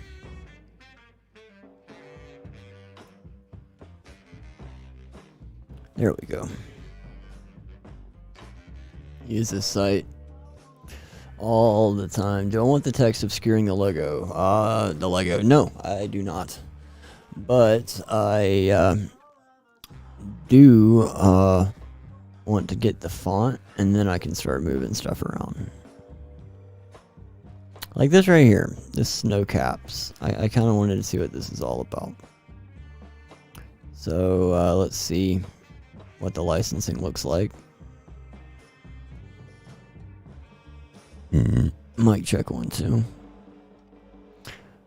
Note to the author. Note of the author. Happy Christmas. I don't see any licensing information here, so I'm going to download it. 100% free. Okay.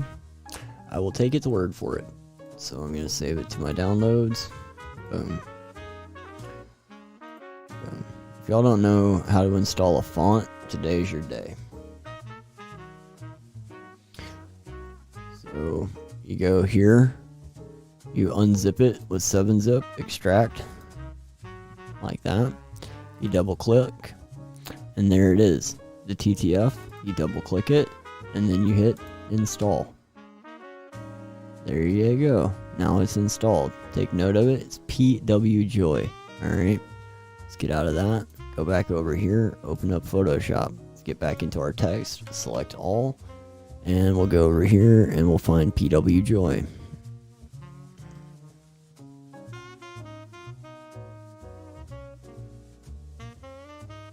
PWJoy. Christmas Live. Just like that. So we can make this a little bit more interesting. In fact, we kind of need to get rid of that. And we're going to need to provide an inner glow for this because you can see that it's showing through. So perfect way that we can do this. We can double click on it. And then we can, instead of the outer glow, we can use an inner glow. We're going to set the inner glow to white. And we're going to center it. And then we're going to make it 100%. Ooh, wait a minute. Let's not screen it. Let's do a normal. Dissolve. No, let's not do this at all, actually. Let's do...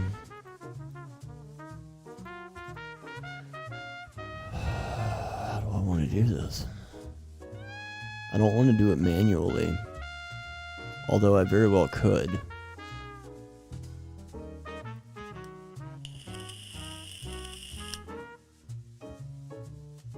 Don't want to do a color overlay. I could do a stroke.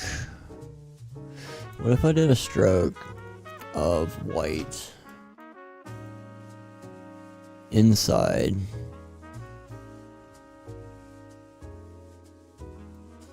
Blend mode, dissolve.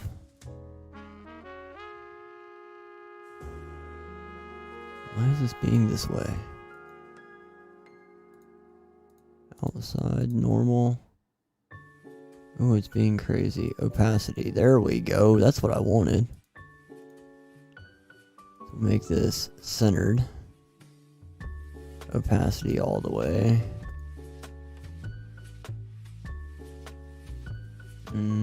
Inside? No. Outside. That's kind of what I wanted. So add another stroke to it. Make it black. Make it outside. I have to go to this one. Oh, I need to change them. So this needs to be white. And then this needs to be black. And then I can change this to do that right there.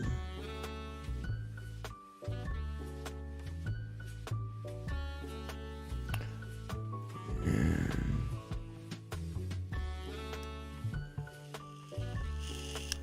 I just don't like that. It looks weird. It just needs an outer glow.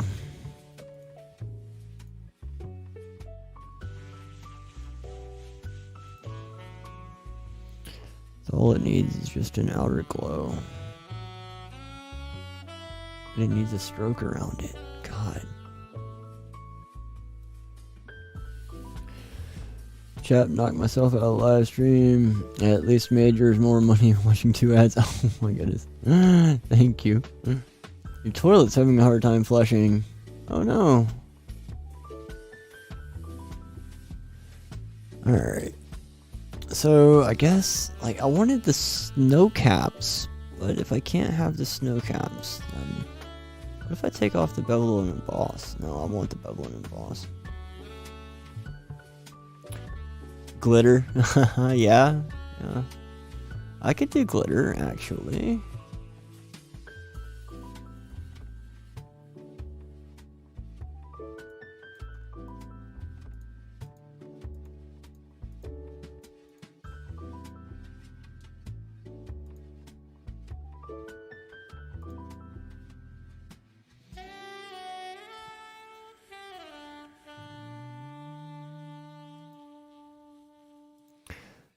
That's a good idea, Bean.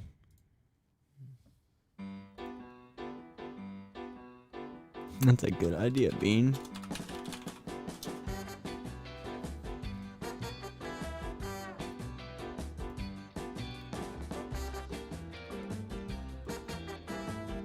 Glitter. What color?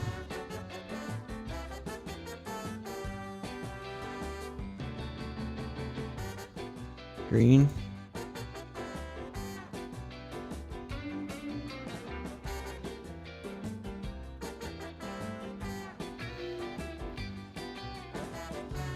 I just need glitter. Like, that's good. That's a good glitter. I need silver glitter. I need silver glitter. Like that.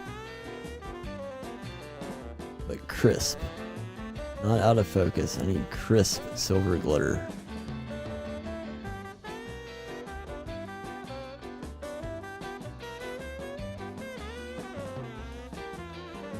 Oh no, I'm running out of options here. Or white glitter, or silver.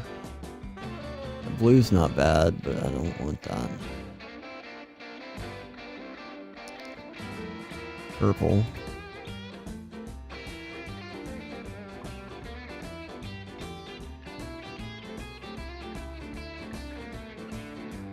That's pretty. Glittery pink.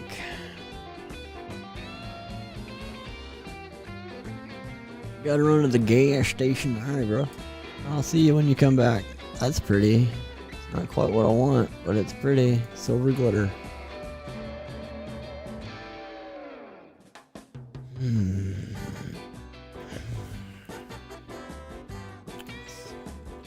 Silver glitter. That's kind of nice right there.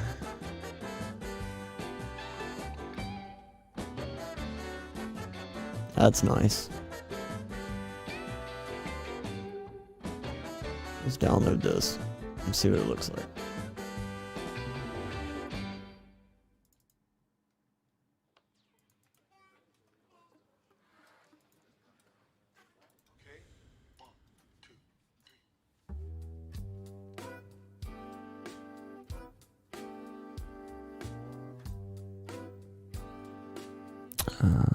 Pattern overlay.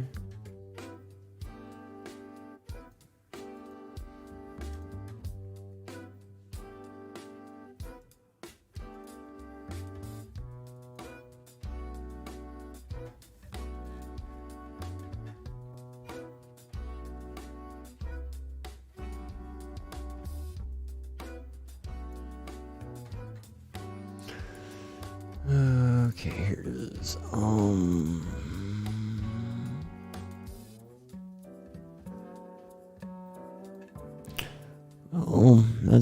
we're just gonna have to go with this.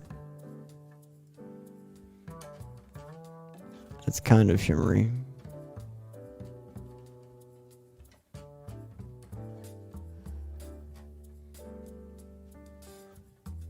Looking more Christmas festive. I agree. So let's see what we can do.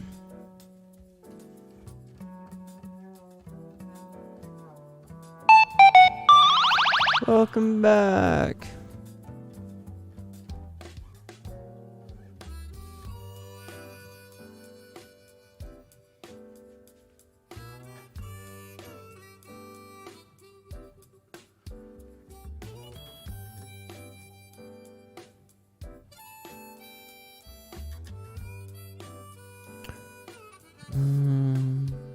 Yikes.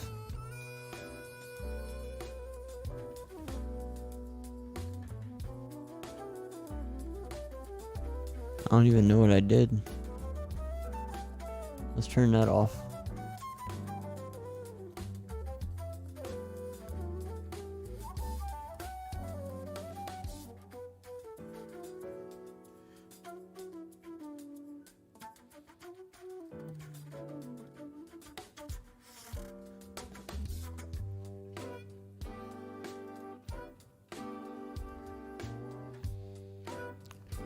Alright, so I want the lens flare to be like over there.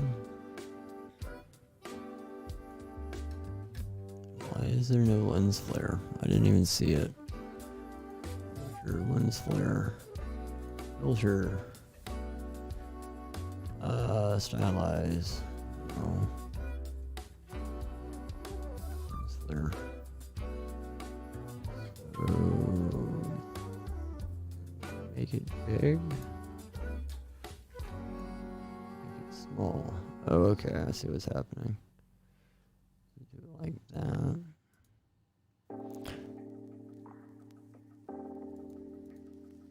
Just not seeing the lens flare.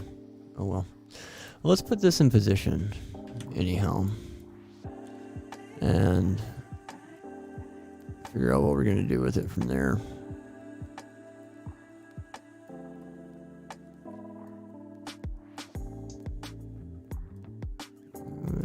About like that. Alright, that looks good. I can still move me. Make me smaller. Alright. So.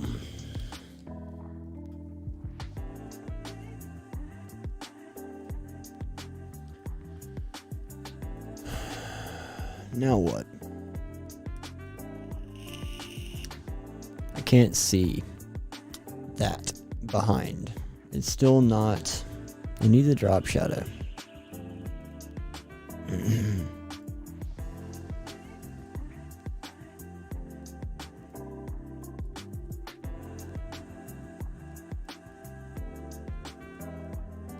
I'm still not happy with that look on that, really. I wish I was, but I'm not. So we gotta zoom in on it. And we gotta... Whoa, what just happened? There we go. I figured this out.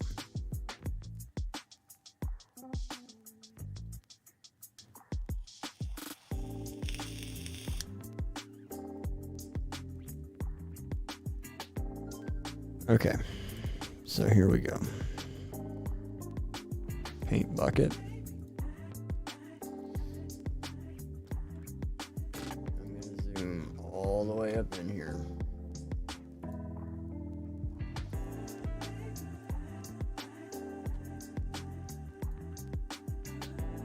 Ooh. We need a gift in the blank space. Alright, we can do that. Let me duplicate this layer. Duplicate layer. Okay.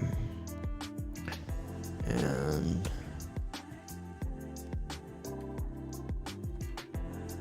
did it do it at the same spot? Yes, it did.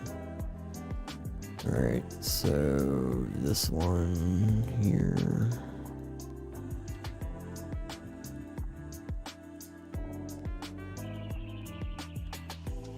If I take that pattern off. Okay. So I need to take these away. I need to take all the effects off of that. Fill in all of these areas.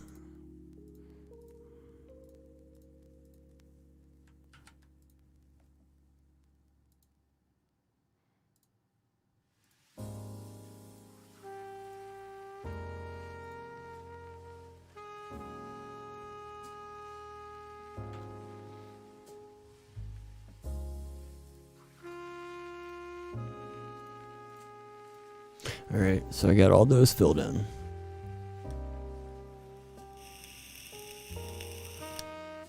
Now I can turn that layer back on.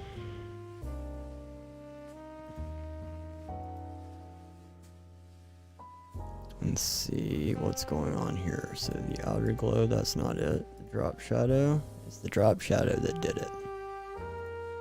Alright, so it looks 1,000 times better. It just needs some distinction.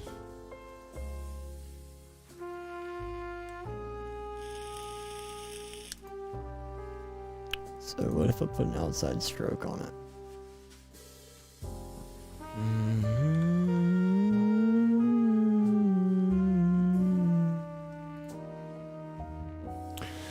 Let's try that one. And let's put that there. It's just not big enough to handle it.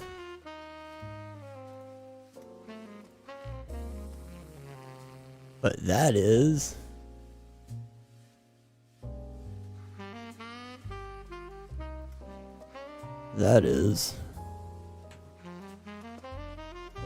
Alright. Now let's do the outer glow. Change that up a little bit. Let's try some reds.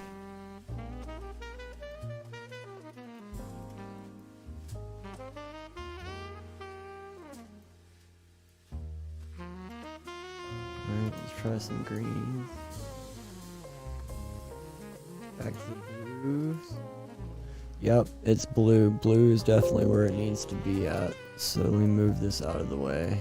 And let's get the outer glow thing. Let's get Disney blue look like.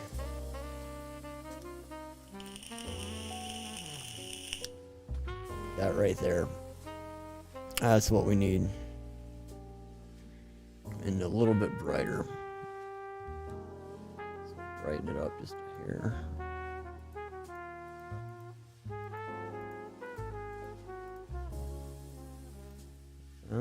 Okay. Bring the size down. Spread a little bit. Like that. Okay. Now we can go in with the burn tool. And I'm going to select the big background layer there and raster size it.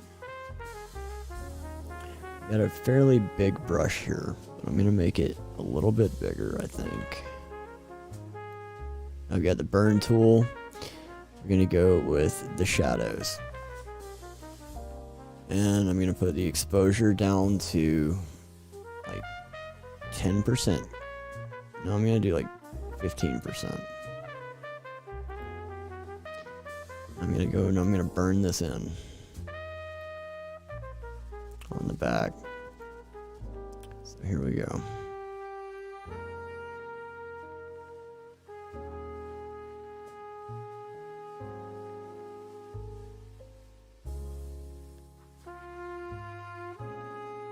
Alright, that did not look like much of anything.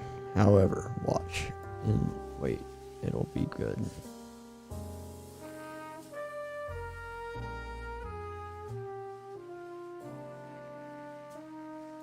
Okay, maybe another one.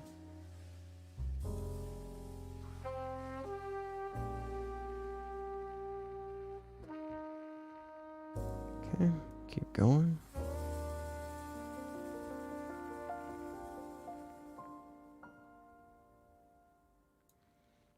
Alright, maybe some more.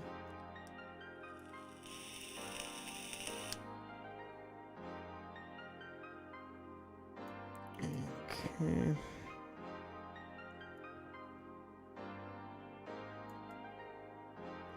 Now I'm just going to go around the outside because the inside's pretty good. I specifically want to burn all that out right in there.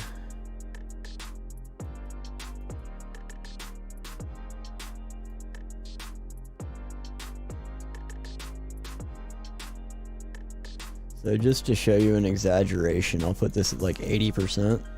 And I'll go down right up top. And it's going to burn out.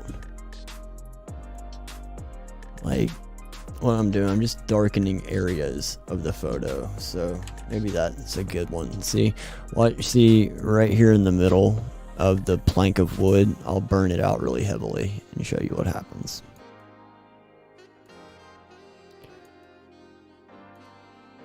So that's what I'm doing all the way around the background there.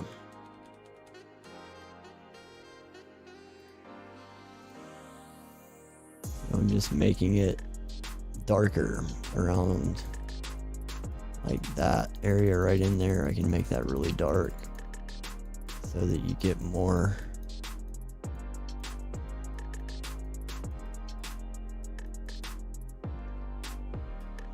of that. Alright, it's still not popping for me.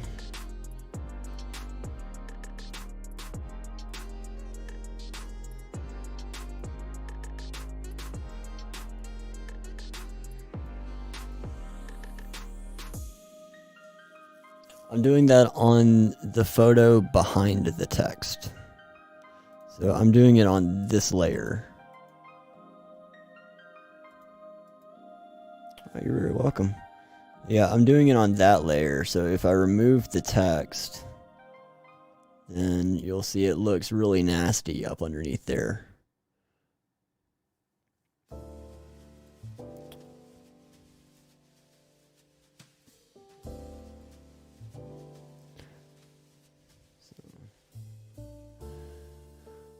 In fact, I kind of want to go in and I want to lighten a few areas. So I'm going to dodge out all this right in here.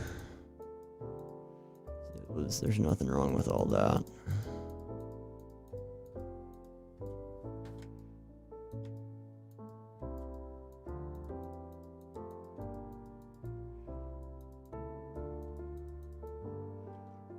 It's just a little too dark. Some areas, not all of them, but some areas just got a little dark. That's all right. This right here is annoying. So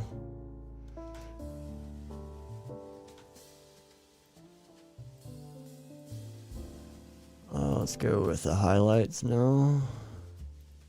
Dull that down a lot.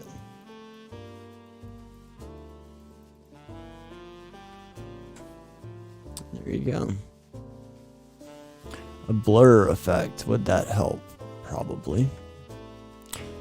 So again, we'll go down here and we will go to the filter and we will apply a blur. We'll do the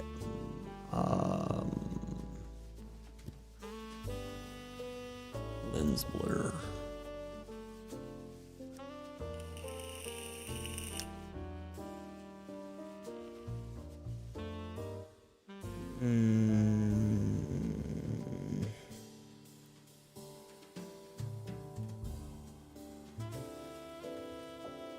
Really like to see a blur gallery.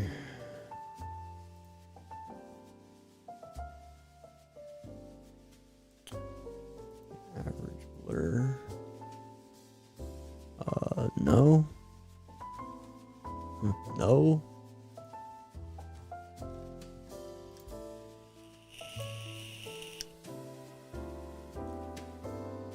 I gotta sneeze.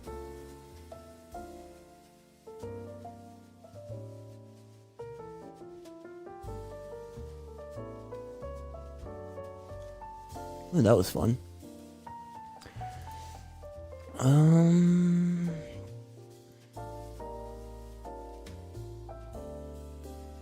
I think lens blur is where it's at.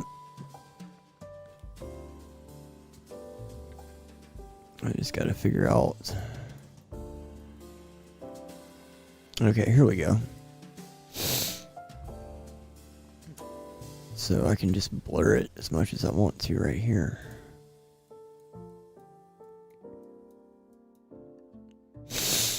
Maybe about like that.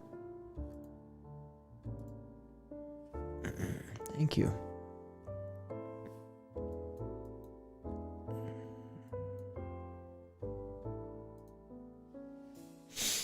Is that too much blur?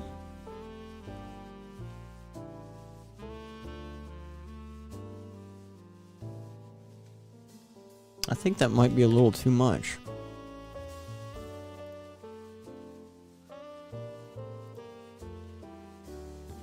Let me bring this down to like 8 or 7. think 8 looks good. And I'm actually going to bring it down just a little bit.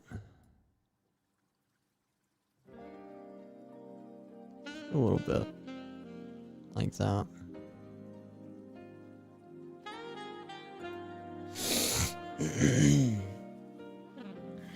Okay.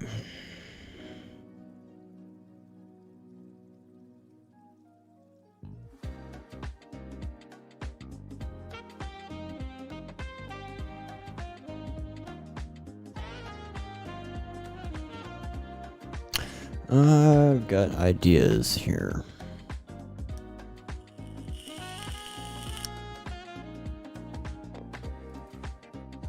Like, I kind of want to do another outer glow with some red. I don't know how to do that though. So what I'm gonna do is I'm going to duplicate the layer. And I'm gonna go to the outer glow, change it to red,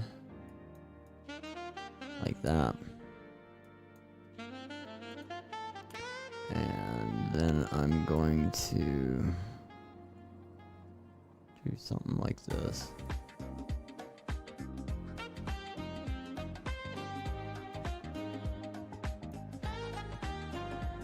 Just enough red to kind of show through.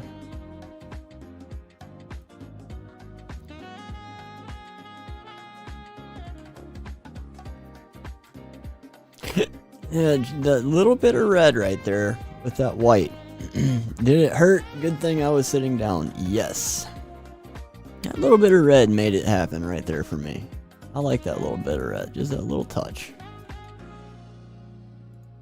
Let's move this. Oh, crap. I need to get all of the text layers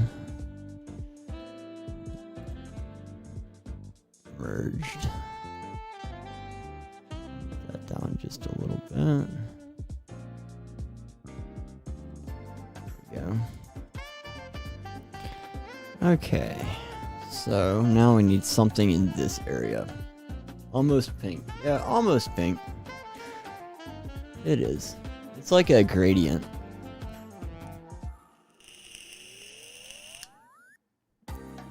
I'm okay with it, I think. This must be my family of raccoons that's coming through. They always come through at this point in time in the night. Yep.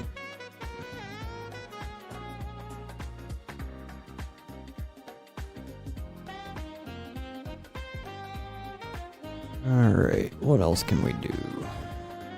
Present.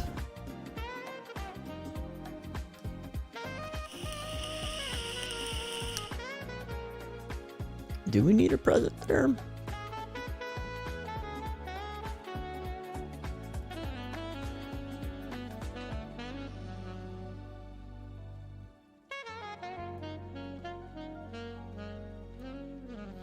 There is some empty space there.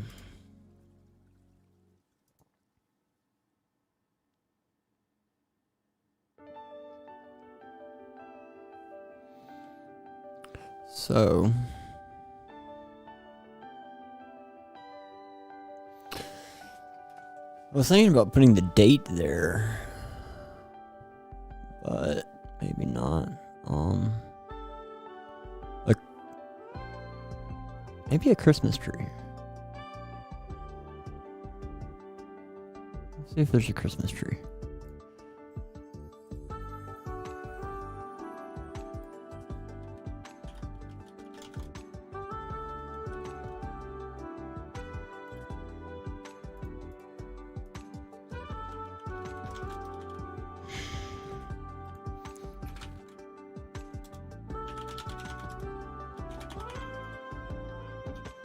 I just can't freaking type. Let's see. Present. Maybe I can type present.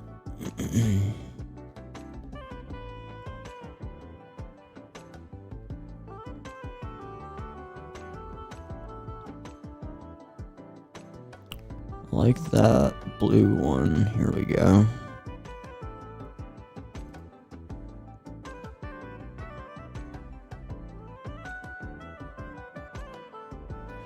Bingo.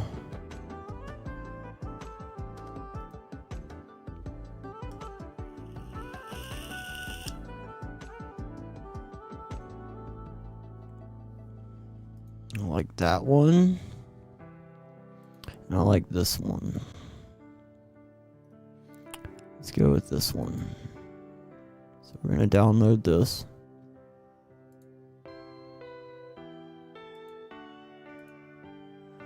And we're going to go back over here. We're going to go up here to this layer. And we're going to pull this in. Alright. And now we're going to select the subject.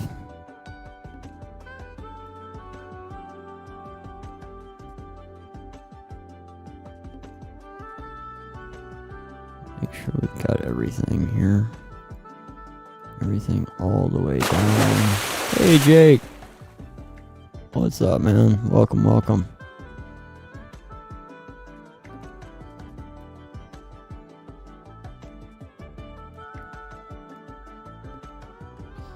How you doing today, man? I hope all is well.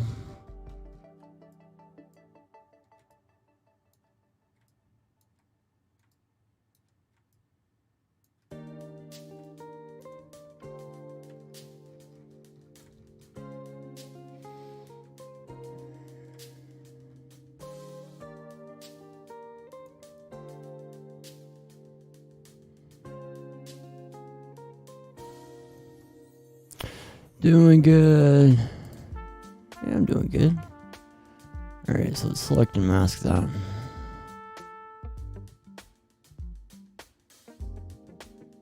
See what happens. Okay. So now, take it, move it right over here. And we can position it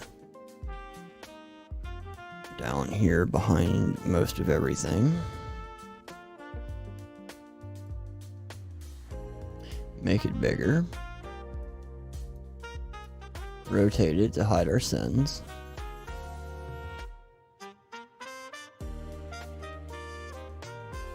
Behind another layer. Okay. Then throw just a very small blur on it.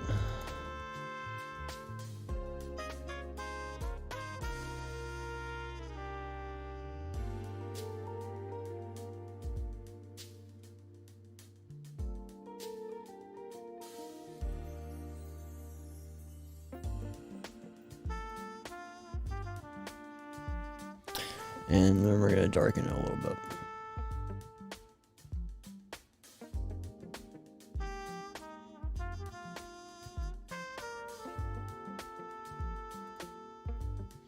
Deadpool, what's up, man? Welcome, welcome. So I'm not really a fan of all that right there, so I'm gonna click on this and get my handy dandy eraser out. And put this at 100%. This up a little bit.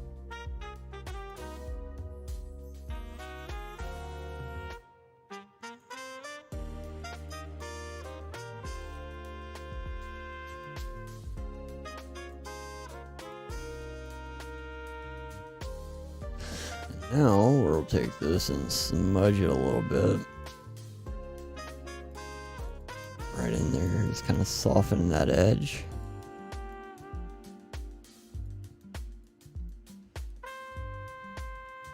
And honestly, at this point in time, I kind of want to just take this, move that cloth all the way out.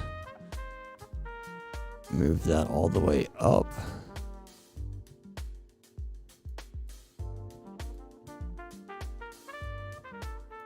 That. Cock it over a little bit. No, I don't want to cock it over. I want to do it about About like that. And go in with the eraser again. Get rid of this. That right there.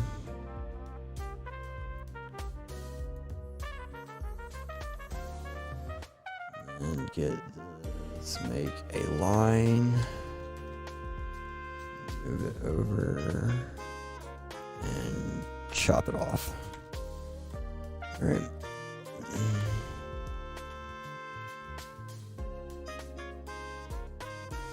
So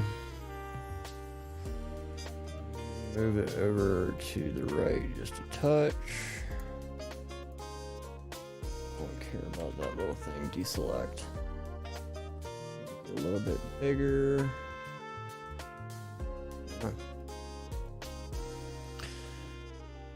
So there we go.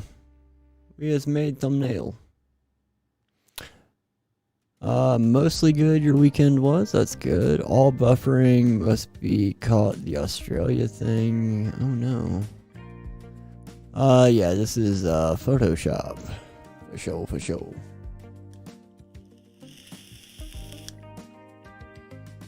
Alright, I think I'm happy with that.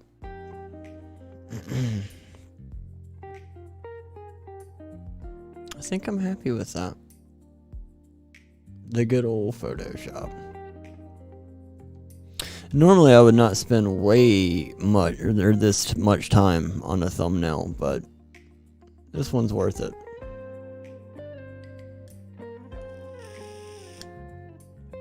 So I think we're gonna call it done.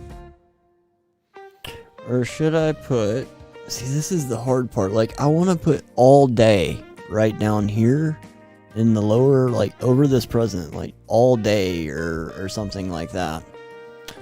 Refreshing is good, yes. But the problem with that is I've got all of these layer styles that I would have to duplicate. And yeah, it's doable. Or I could change fonts. Yeah, that was a lot of time. If I'm working on something else, then it's even worse. Like, let's see if I can find it. I don't know. I might be able to.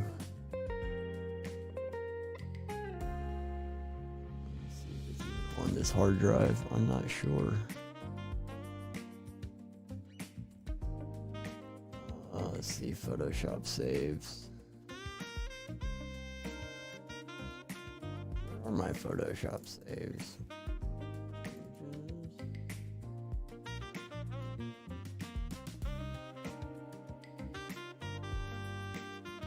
Wonder if it's in here something.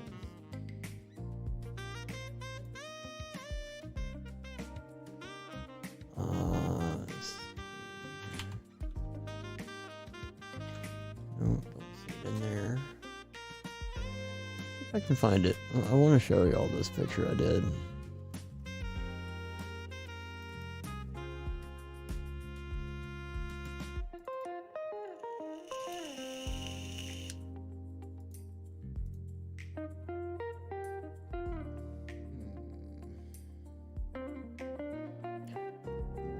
Well, I don't even know where I put it. My goodness.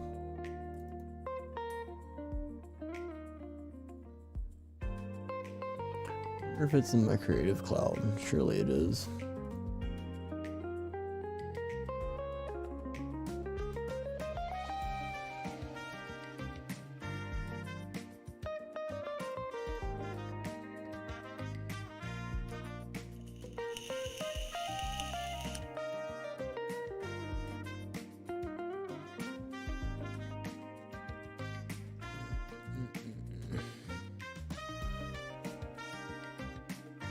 Where did I put that thing? Oh, here it is.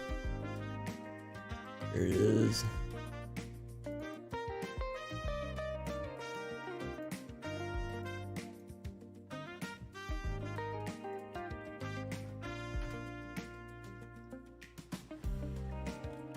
Like, I did that. That's like super simple stuff. But Hey, alright, Jake, take it easy. All day, just like the Christmas Story Marathon. Yup. Yeah, I did that. That was fun.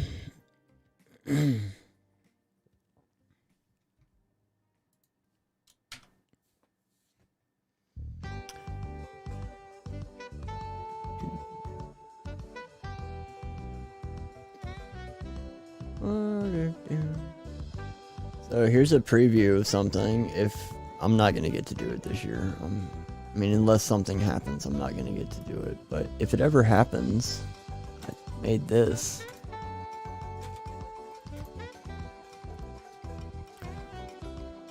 I really want to be able to go and do that, but I don't think it's gonna happen this year. I did go ahead and make the thumbnail just in case. So we have a Christmas thumbnail, which is awesome. Boy, it is just like cluttered. It's cluttered. What does it look like small? Like, I always have to ask myself, what does it look like small?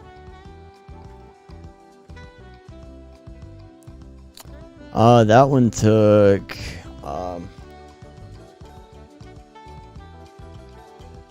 was a good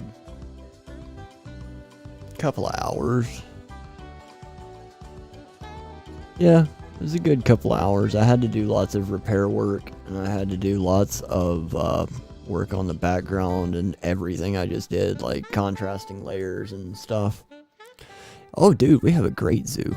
In fact, if you want to, almost exactly a year ago now, I have a live stream archived on my channel from the zoo where I went last year and did a live stream from there. It was at night. They have a thing they call zoo lights, and they put lights in the zoo, and they have the different like performances set up. Like there's a magician there last year, and I think they have some stuff other times. Like I don't know, but it's really cool. Yeah, we have a really, really awesome zoo here in Memphis. One of the best. Alright, so I need to like export this and save it and stuff so I don't forget about it. So we'll save that. It's gonna be Xmas some 2021 template. Boom. Okay. Export it as a JPEG. And boom. I always date my work, so 12/12/2021. Boom. Done. Alright. So, what else do y'all want to get into? The Memphis Zoo sounds better than the Nashville Zoo. And what else do y'all want to get into?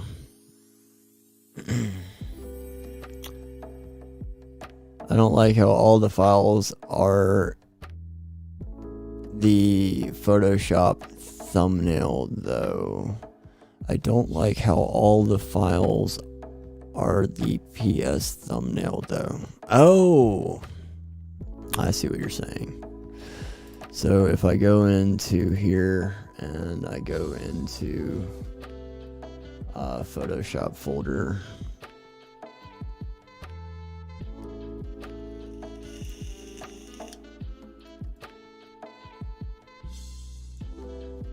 well, where's my Photoshop save folder?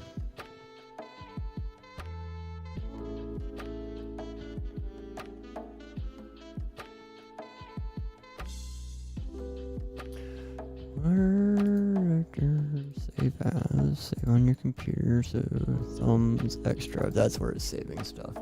Not in images, it's saving in thumbs. Alright, yeah. So yeah. It does save in a .psd. And that's why I like to be kind of specific with my naming, but also I put the date on everything so I can cross-reference, and I can cross-reference my YouTube channel and see what thumb was on what day. Yeah. You have other questions, but there's no point since I don't use it. Oh. Well, I mean, feel free. I can show you anything in this program or any program that I have. I am here to play with the technology. Why doesn't it save as JPEG or PNG? Good question. So there is two different things going on. You have an export, and your export is what gives you your JPEGs and your PNGs and your AI files, all of those things. Saving in Photoshop means that you save your workspace and its contents as is. It's like a saved state in a video game almost. So by saving, like I'll Cammy boo. Cammy. And it's hot air balloon. So I can open like the thumbnail right here. So this is a JPEG. And it's just the thumbnail that I exported. Now, if I go through and I open up gas station sim thumb.psd, the Photoshop document, it's going to open up the Photoshop, and then it's going to open up the document where I can go through and do all of the editing I want to. So it's just terminology, basically. Got gas. So, I needed to work on the thing. What else do I need to do? Don't need anything as far as Stream Deck stuff goes.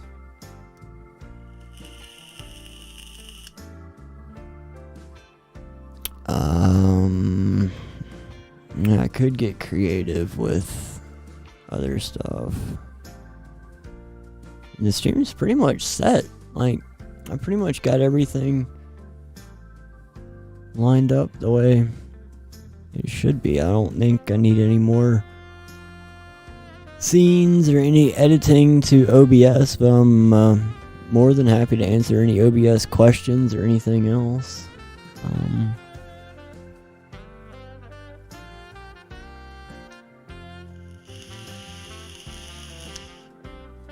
Playlists.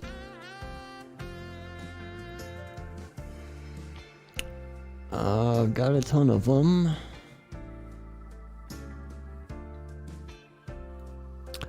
So I've got a lot. Cammy's back and loaded with gas. Uh-oh.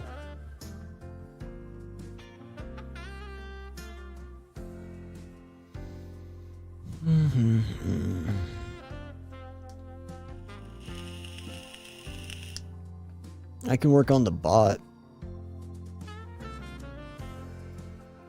That's what I'll do. I'll work on the bot for a minute. So let's get streamer bot.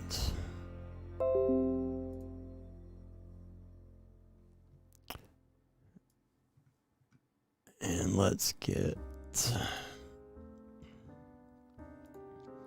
TTS.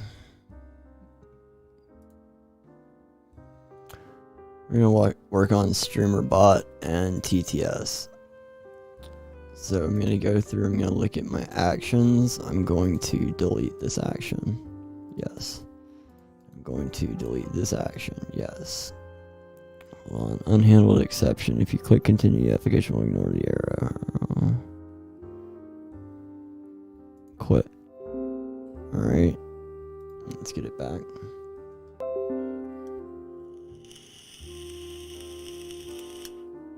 Air horn cheer action. Delete. Yes. Continue. Can I not delete the action? Alright, well, let's go over to Twitch or OBS. Slob servers. Global hotkey enabled. Commands. Settings. Twitch. Let's see, quotes, pyramids, Streamlabs. Streamlabs, there we go. Generic action. None.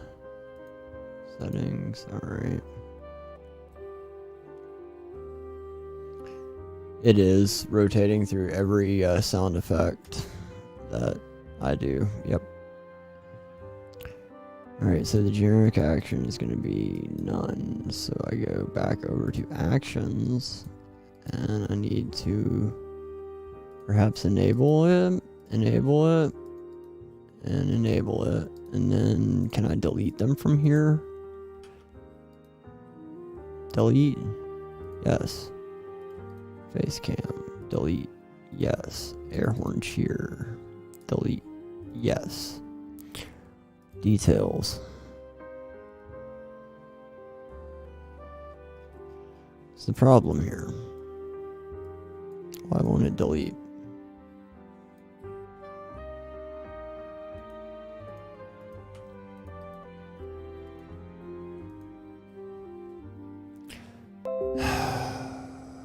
It's gotta be crazy like that, doesn't it?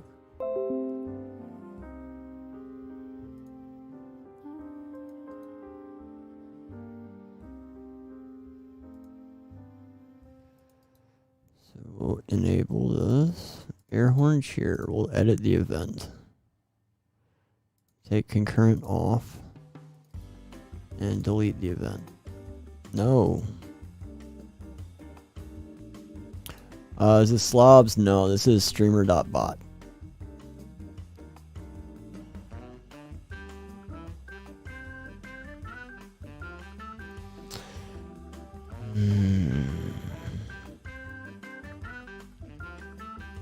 Alright. So we'll do air horn cheer. That's fine. We'll just leave that. And then so that's the action. So we can edit the action.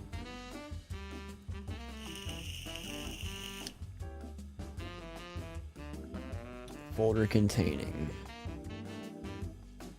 Okay, so need to go to my C drive at OBS assets, and then I need to do another folder here. It says new folder, and this is going to be air horn cheer. Alright, so I'm going to do the air horn cheer, and then air horn applause right here. I'm going to do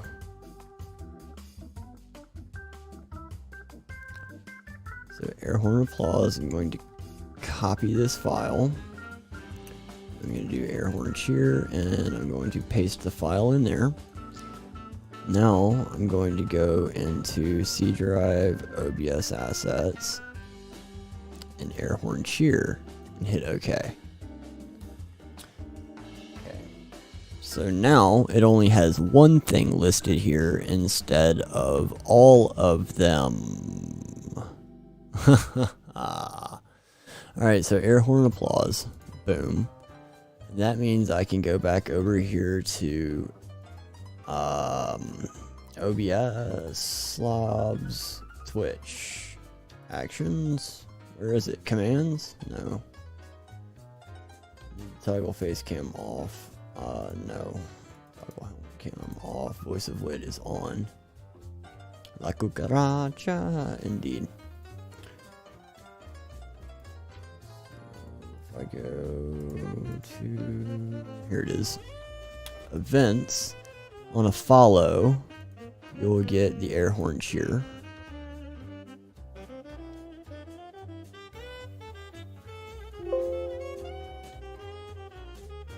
Why won't it test?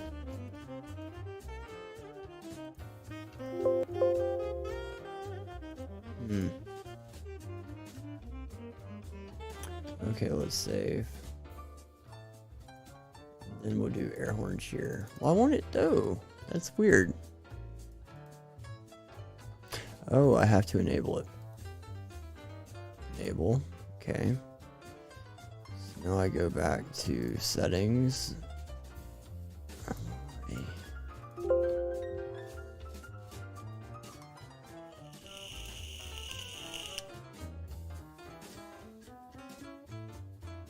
Are you not? You're not in game to check online? No. It should just play it.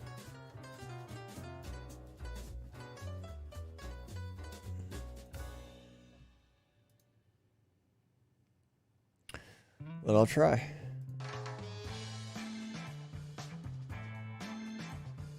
It's connected. There it goes. You were right. You were correct.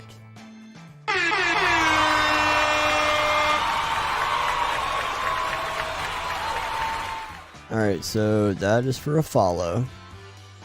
Cheers. We're going to get the air horn cheer.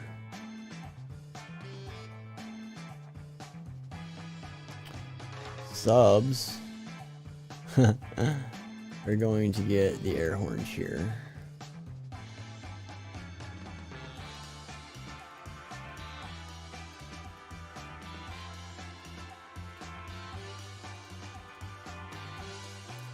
I can change all of these.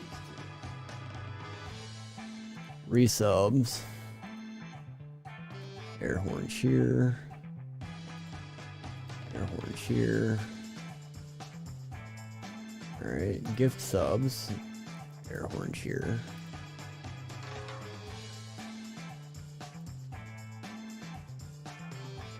Alright, gift bomb. Air horn cheer. Fantastic would be lost without me. Yeah, other way around. Alright, so the raids, the hosting, I'm not gonna worry about hosting. Hype train, air horn cheer. Community goals I don't have. Alright, so I got all that. So we'll save. Okay.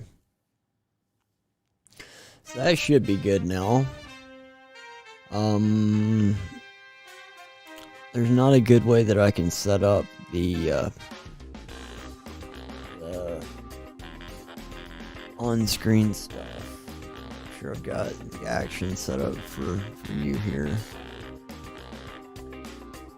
Thanks.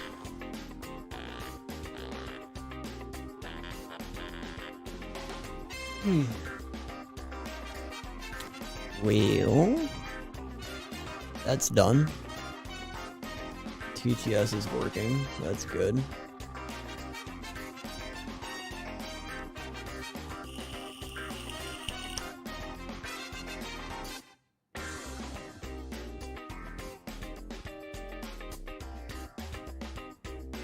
Yes, that is certainly true. It keeps me straight and on track with all of the stuff that I need to do.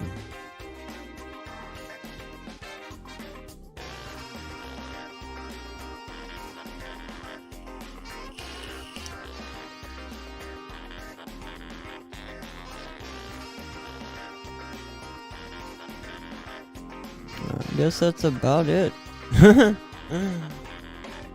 I could, yeah, I do want to look at that, actually. There's something I want to look at. It does. So let's do OBS NDI. All of the updated sound effects. I got a few. We can go over that, yes. Let me make sure my OBS does not have the NDI plugin already installed. Does. Let me just make sure. It's gonna make me restart OBS if I do this, isn't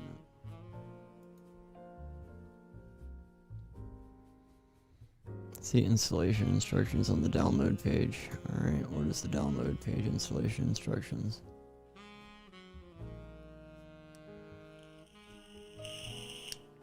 README. General license. Enable sponsored releases. There we go. Installations instructions.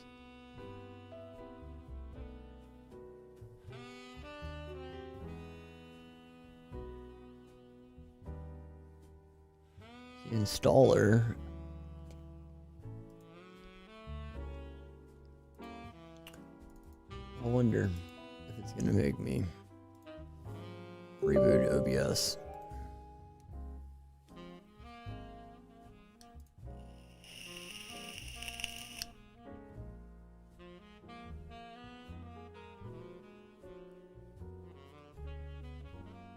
Mm-hmm.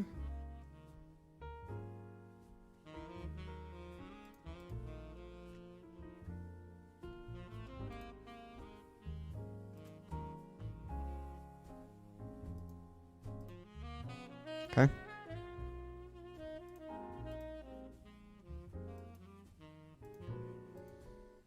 Oh, okay.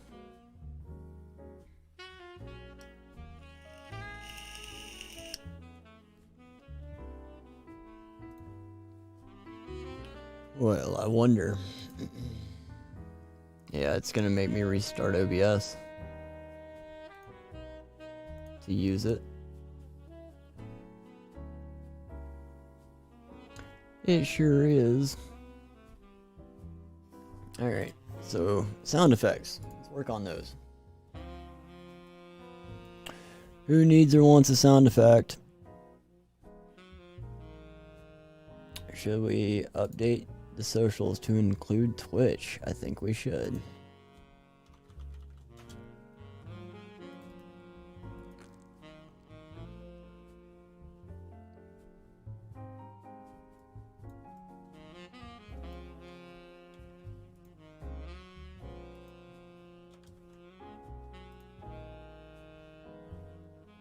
And let's see.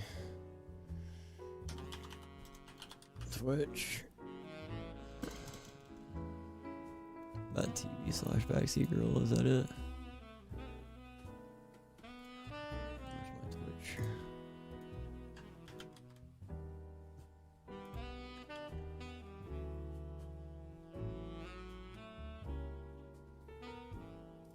Alright.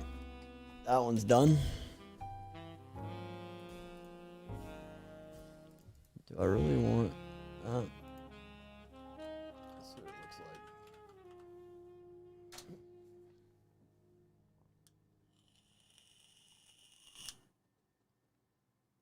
Nice.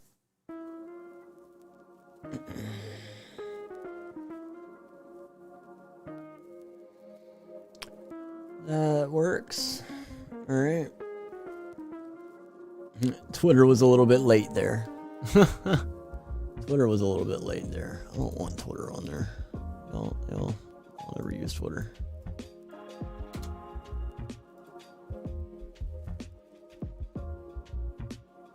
Okay. Commands. I got a ton of them.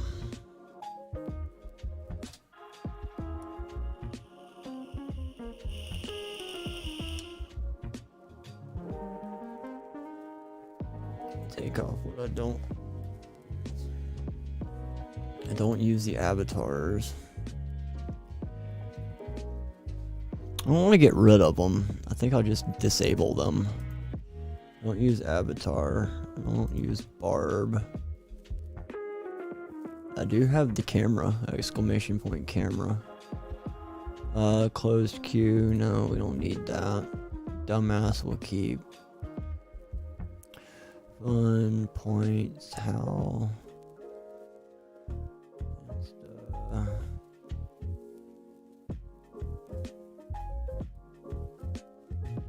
Yeah, I took the ones on socials away.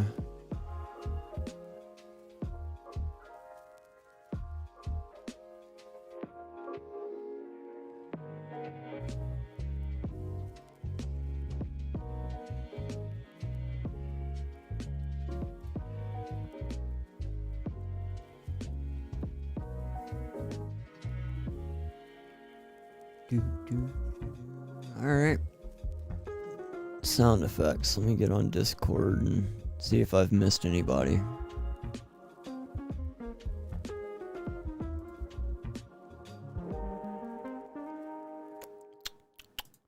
I got errands again.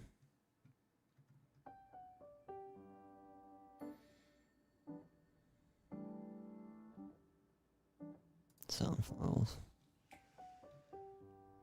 I got him again. Okay.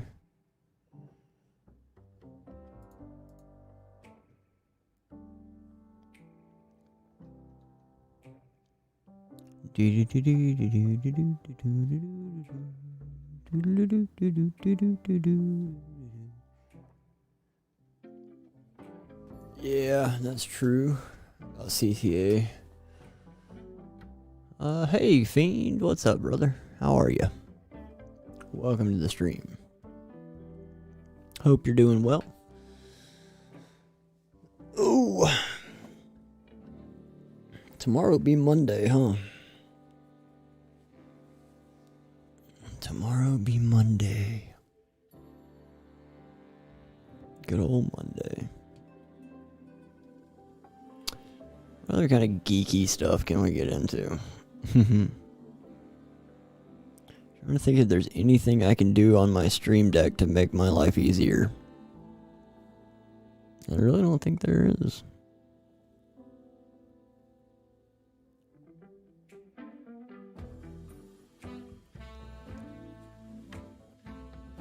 I was thinking about maybe some custom transitions, but I really don't need those. Turn the alerts back on. That's a thing.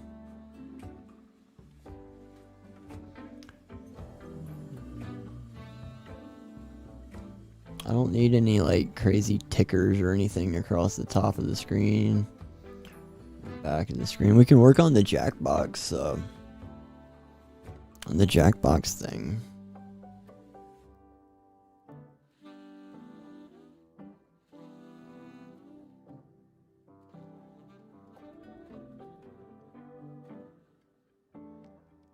I could subfolder that out and have show screen.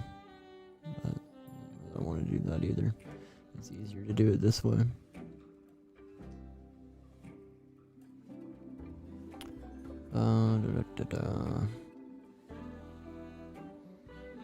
What all do we need to do for Jackbox? So I could redo this background. Make it different.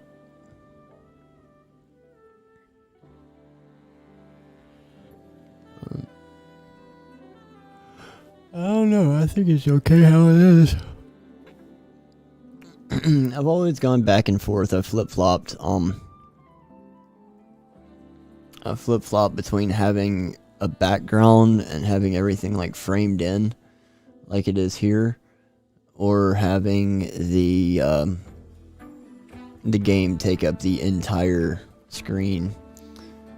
And I kind of like having it framed in with a slate background, but it looks kind of like, I don't know, it's not cozy, it's not comfy, it's kind of like the chalkboard. Which is okay. It's gray. It's not colorful, it's not like inviting, it's not saying, let's have fun and play games like my disco ball background used to. How can we block the codes if you have to continually resize everything? It's crazy. You've looked into it. So the only code that I'm really worried about blocking is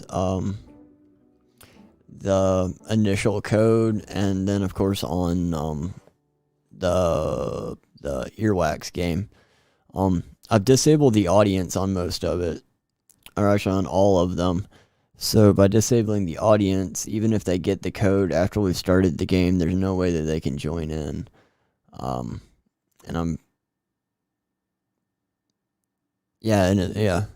don't know that there's a way that they can circumvent that. I could be wrong.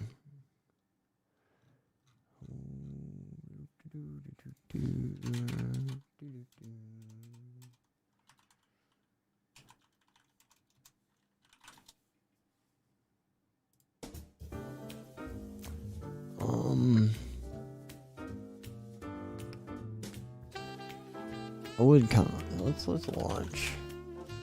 Let's launch a game and see what happens. Like if I launch 3, I want to have it set.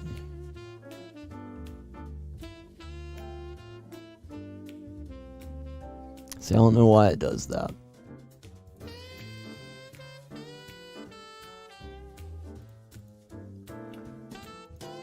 Three just needs to be moved.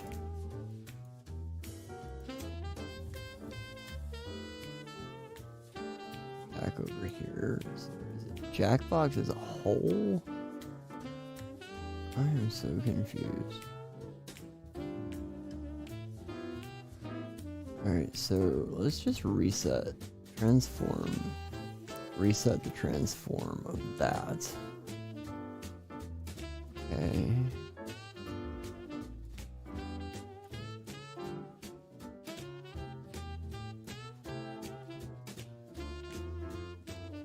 Alright, so there's 3. Now let's go with 4.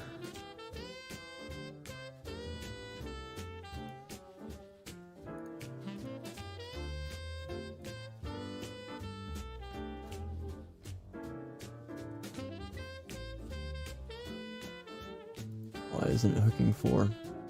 Now it's got 4 way down there. 4 can go back in here. Right there.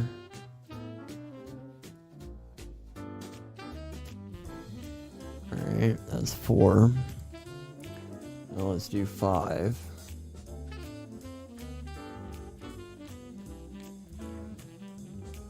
With... let's see, to keep things as welcoming possible with how things have gone so far.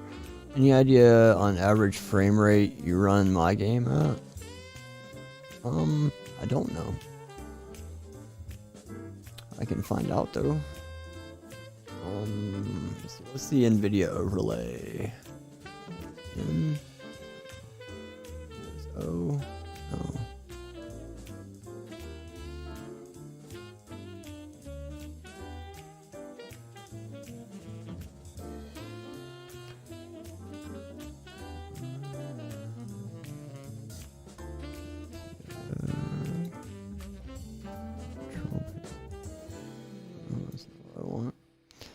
Where's my overlay here?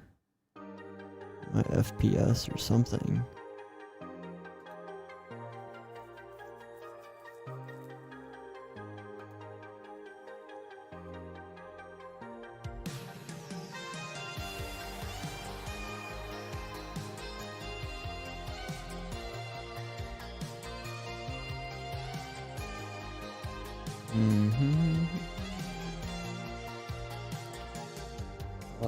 Demo on the Chrome as well. That's not near as big as the deal. Oh yeah, I can do that. Where can I find out? Like, I'm so bad at a game where I don't even have an overlay thing that tells me my frames.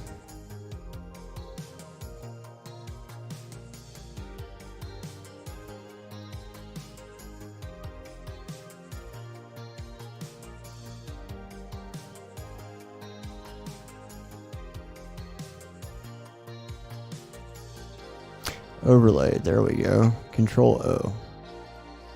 Alright, so Control O.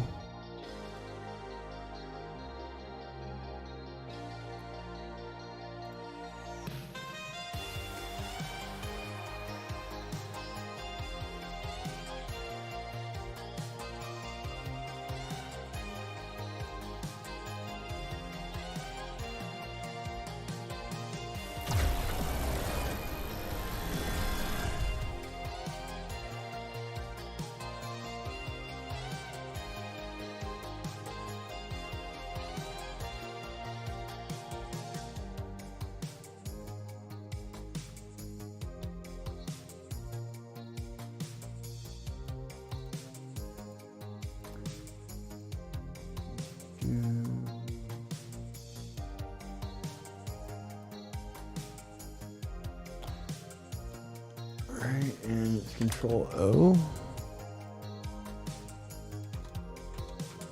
Where's NCX Cam?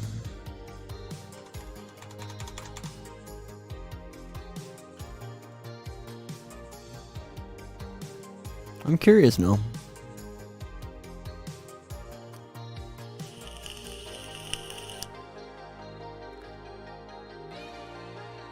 So where is the overlay, yo?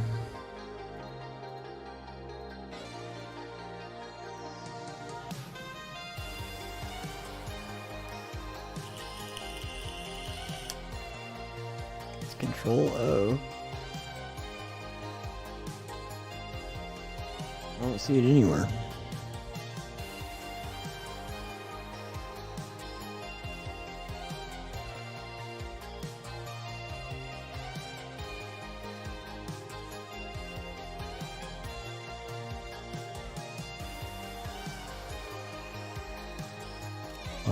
I guess I have to start a new game too, because my save files are on my other PC. Why is it not showing my overlay?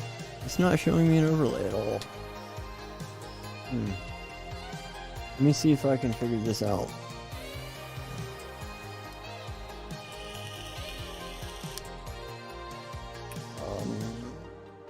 FPS overlay.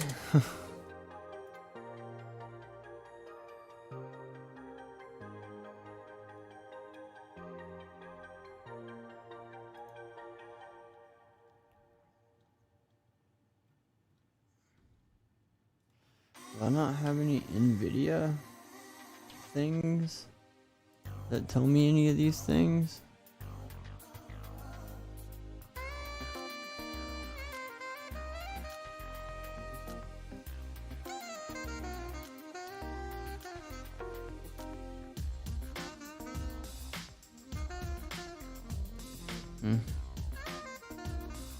Steam's built-in FPS.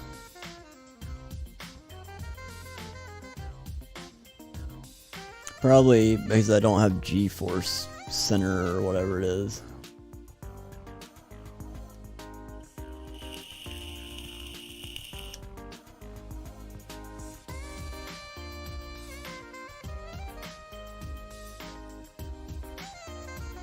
Alright, so I've got to go to Steam. I go to Arcade Redemption. I go to like properties maybe. I gotta go to settings somewhere. Settings. In-game FPS, top left. There we go. Alright. Sheesh, go away.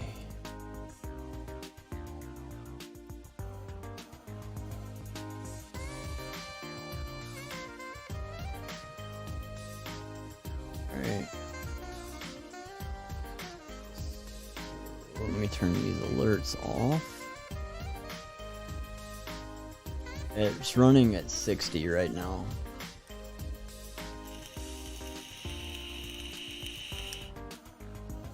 Let me start the new game here.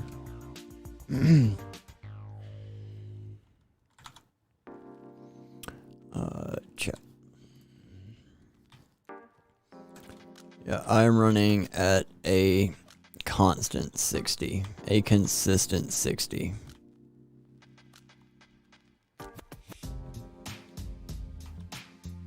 $59. Ooh. Alright, 38. 61, 59.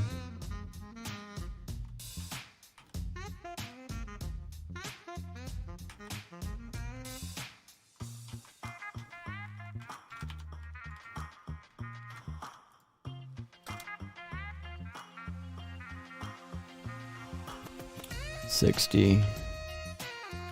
Yeah, I'm running straight 60s.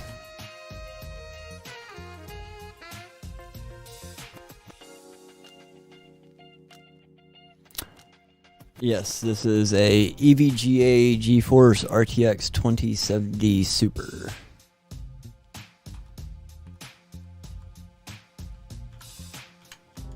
I like this Pink Floyd guy right here.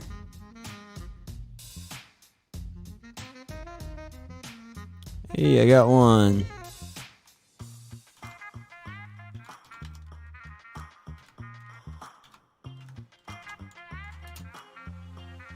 I want that one. Pick it up. Give me that Pink Floyd guy. There we go. No, it dropped it.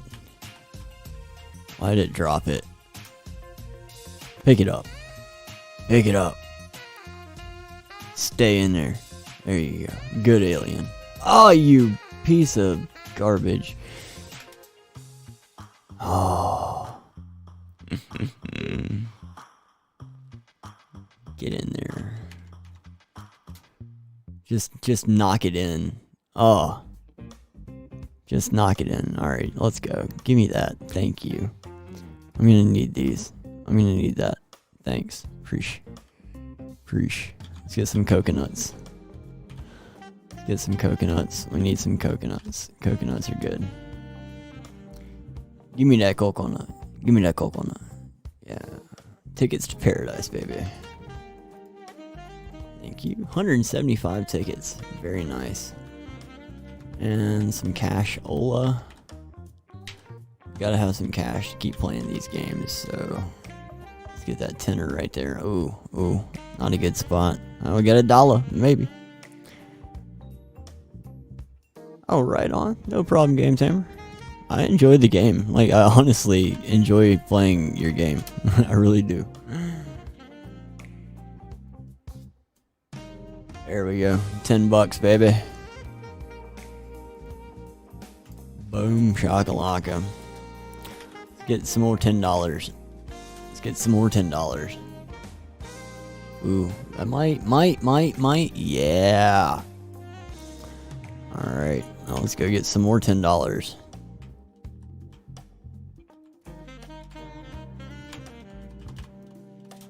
More $10. Ooh, that's too far back. That's too far back. We got $1. That's okay. We got $1. Let's get our $10 though. We need our $10. It's right there. Oh, that's another $1. Ooh, update, go-kart racing, stealing shows. I can't wait. That sounds like so much fun. I have a lot of fun with it also. I have my next couple of live streams planned and ready with it as well. That's awesome. Get it. I just want this $10. I just want this $10. Thank you. There's the $10. Now we can back away and get that one and that one. How much money do I have? I've got $131 in arcade cash. Awesome sauce. Fluffy bunny stuff, participation rolls. Oh yeah, we got the Crumbas, the Crud Busters, all this. Yeah, so if anybody's curious as to what happened to my game file, my save file, it's right here. It's right here. This is the hard drive from my old PC. It's amazing. That's amazing. The hard drive from my old PC is just right there. 1 terabyte of hard drive. The brain of the old stream rig.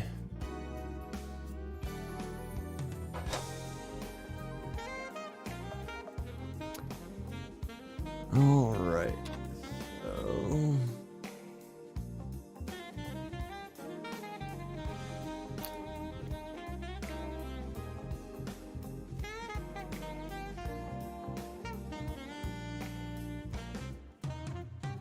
I got chroma stuff. Chroma stuff's fun. So, super quick, super easy. I just go to my stream cam and I get my filters. And so if you're just starting from scratch, you would go down to add and chroma key right there. So now you have chroma key. Then I usually move this off to the side. I hit select color. Can you all see what I'm doing? I can't even see what I'm doing. Hold on a second here. So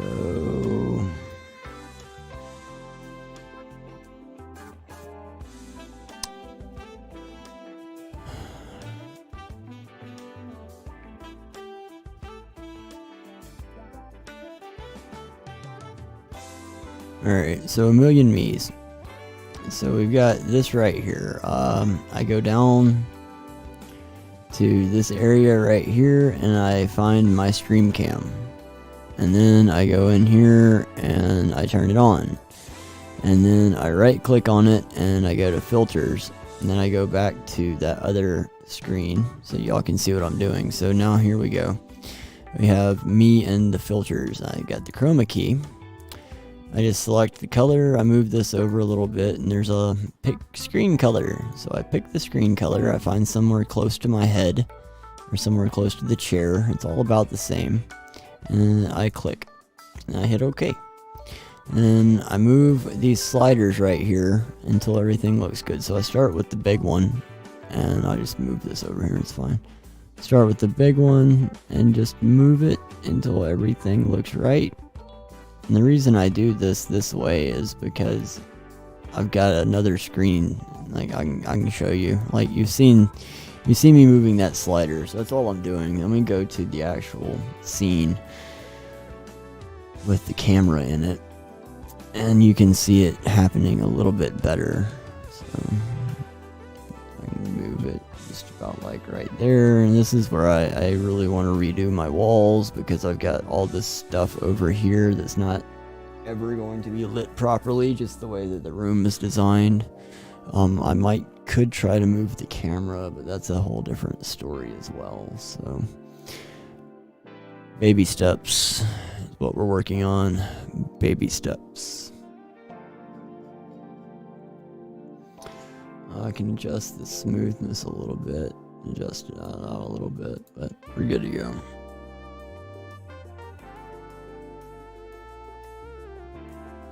So, someone created a virtual OBS Chroma app, but I haven't even tried it yet.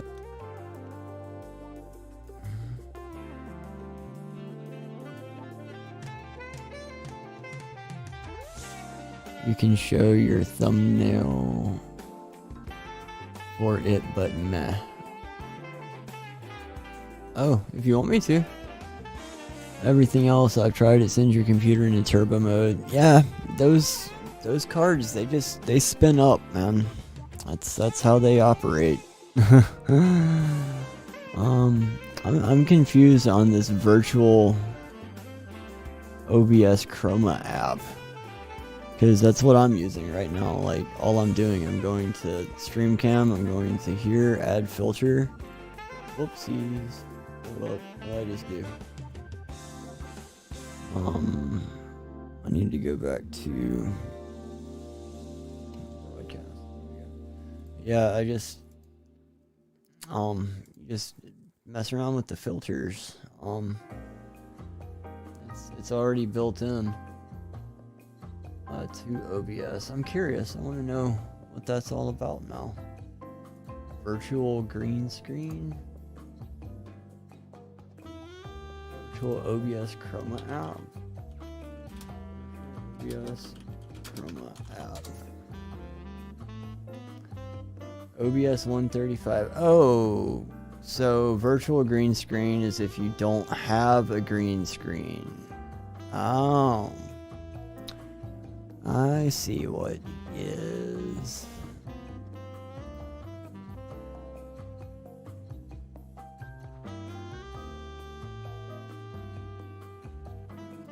Alright. No need to use chroma key. You can wear green. Okay. It's been my experience that these programs like these, they can do a really good job, but they use up system resources. So you can, they're worth trying if you'd like to, but beware that you might experience a little bit of choppiness with your camera. Anytime you've got to do a virtual replacement, that's a lot of processing. It could work perfectly. I don't really need it, but I might try it one day maybe. It says it's less than 5% CPU usage on a Ryzen 9. Well, guess what? Not everybody has a Ryzen 9.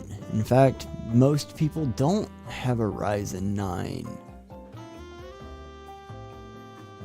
That's craziness. Wow. Less than 5% CPU usage at AMD Ryzen 9. I mean, yeah, I can definitely see that.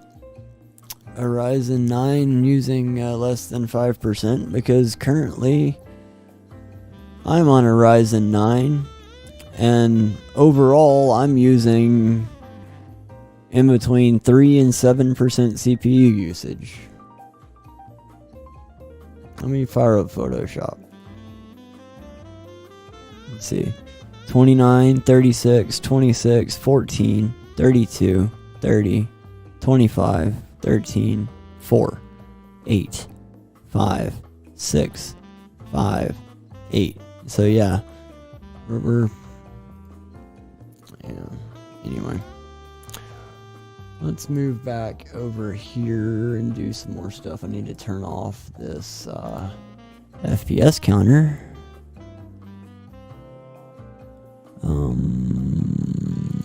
Off. That. And I wanted to show y'all Wit's thumbnail because it's pretty.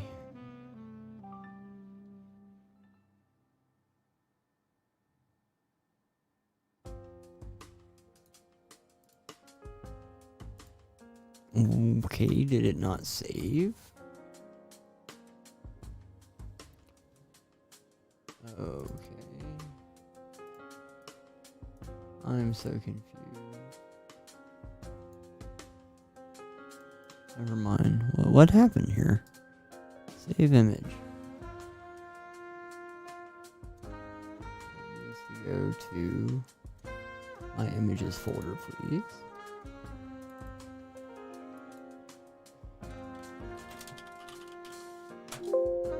Replace, yeah.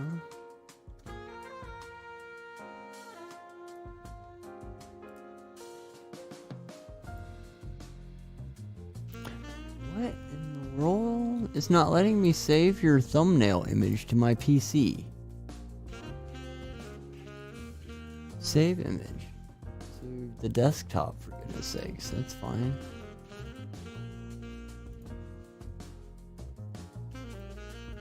What? That's so strange.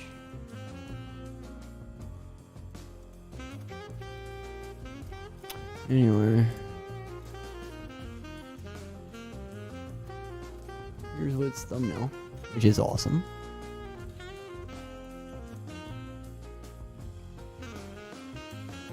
So you'd still be running turbo. Yeah.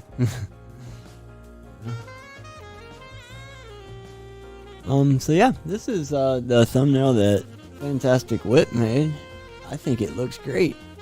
I think it's really pretty.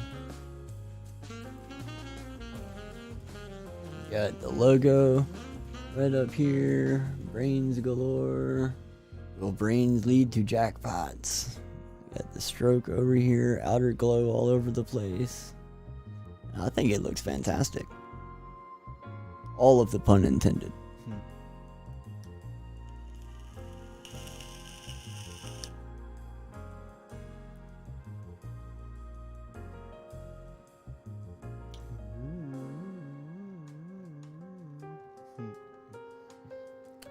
Looks good to me.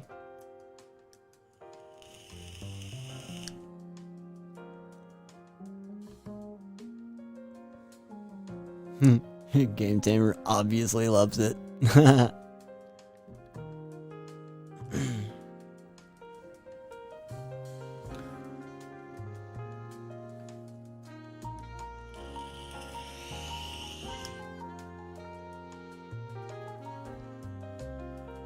Well, Ducky! The Psycho Ducky is back. He is here. He is going to do things like wash clothes and cook dinner and stuff. Actually, cooking dinner sounds pretty good. I think I am going to stop doing this and go and do that myself. That sounds like a fantastic idea. So, it's been so much fun. I look forward to the next time doing this. I really like sitting down and doing the thumbnail stuff, working around with Photoshop. It's just something I find really enjoyable, and hopefully somebody took away something from this. If not, then I hope you just enjoyed yourselves and had a great time eating your Pocky and playing with your stuffed animals. And of course, yeah, thank you, Game Tamer. You rock, man. Everybody else in chat, you know, Ducky, Wit, Jesse, Danny, Jake, no, String Bean. I'm missing a ton of people here. Horror Collector Fiend, of course. Goat Collector, Deadpool. Why does I be yawning? Howard and Cammy and the missus. Yes. Everybody. Y'all are amazing. So, Bean, Kathy, yeah. Bob and Bonnie, I think y'all stopped in for a little while as well, Mr. Wigglesworth. So, why are you yawning? Because I'm hungry, I think. I think that's what it is. I'm hungry and I need energy. So, I'm gonna go and fix those situations. So, but I'm probably gonna be up for a little bit. I don't know. Not half a mind to watch a movie, but I'm gonna eat something. That sounds like a great idea. So, until I see y'all the next time, it's been a blast. It's been fun. It's been real, and great thumbnail for Christmas. I'm happy with that one. I don't know if I ever exported that one or not, but let's take a look and see if I did. Did I export that? Thumbs. Yeah, so Christmas Day. This is what we're going to do on Christmas Day. It's going to be great. Very many looking forward to it. So, until either tomorrow or the next time I see you, y'all take care. Have fun. Stay safe out there. Have a great night. Bye.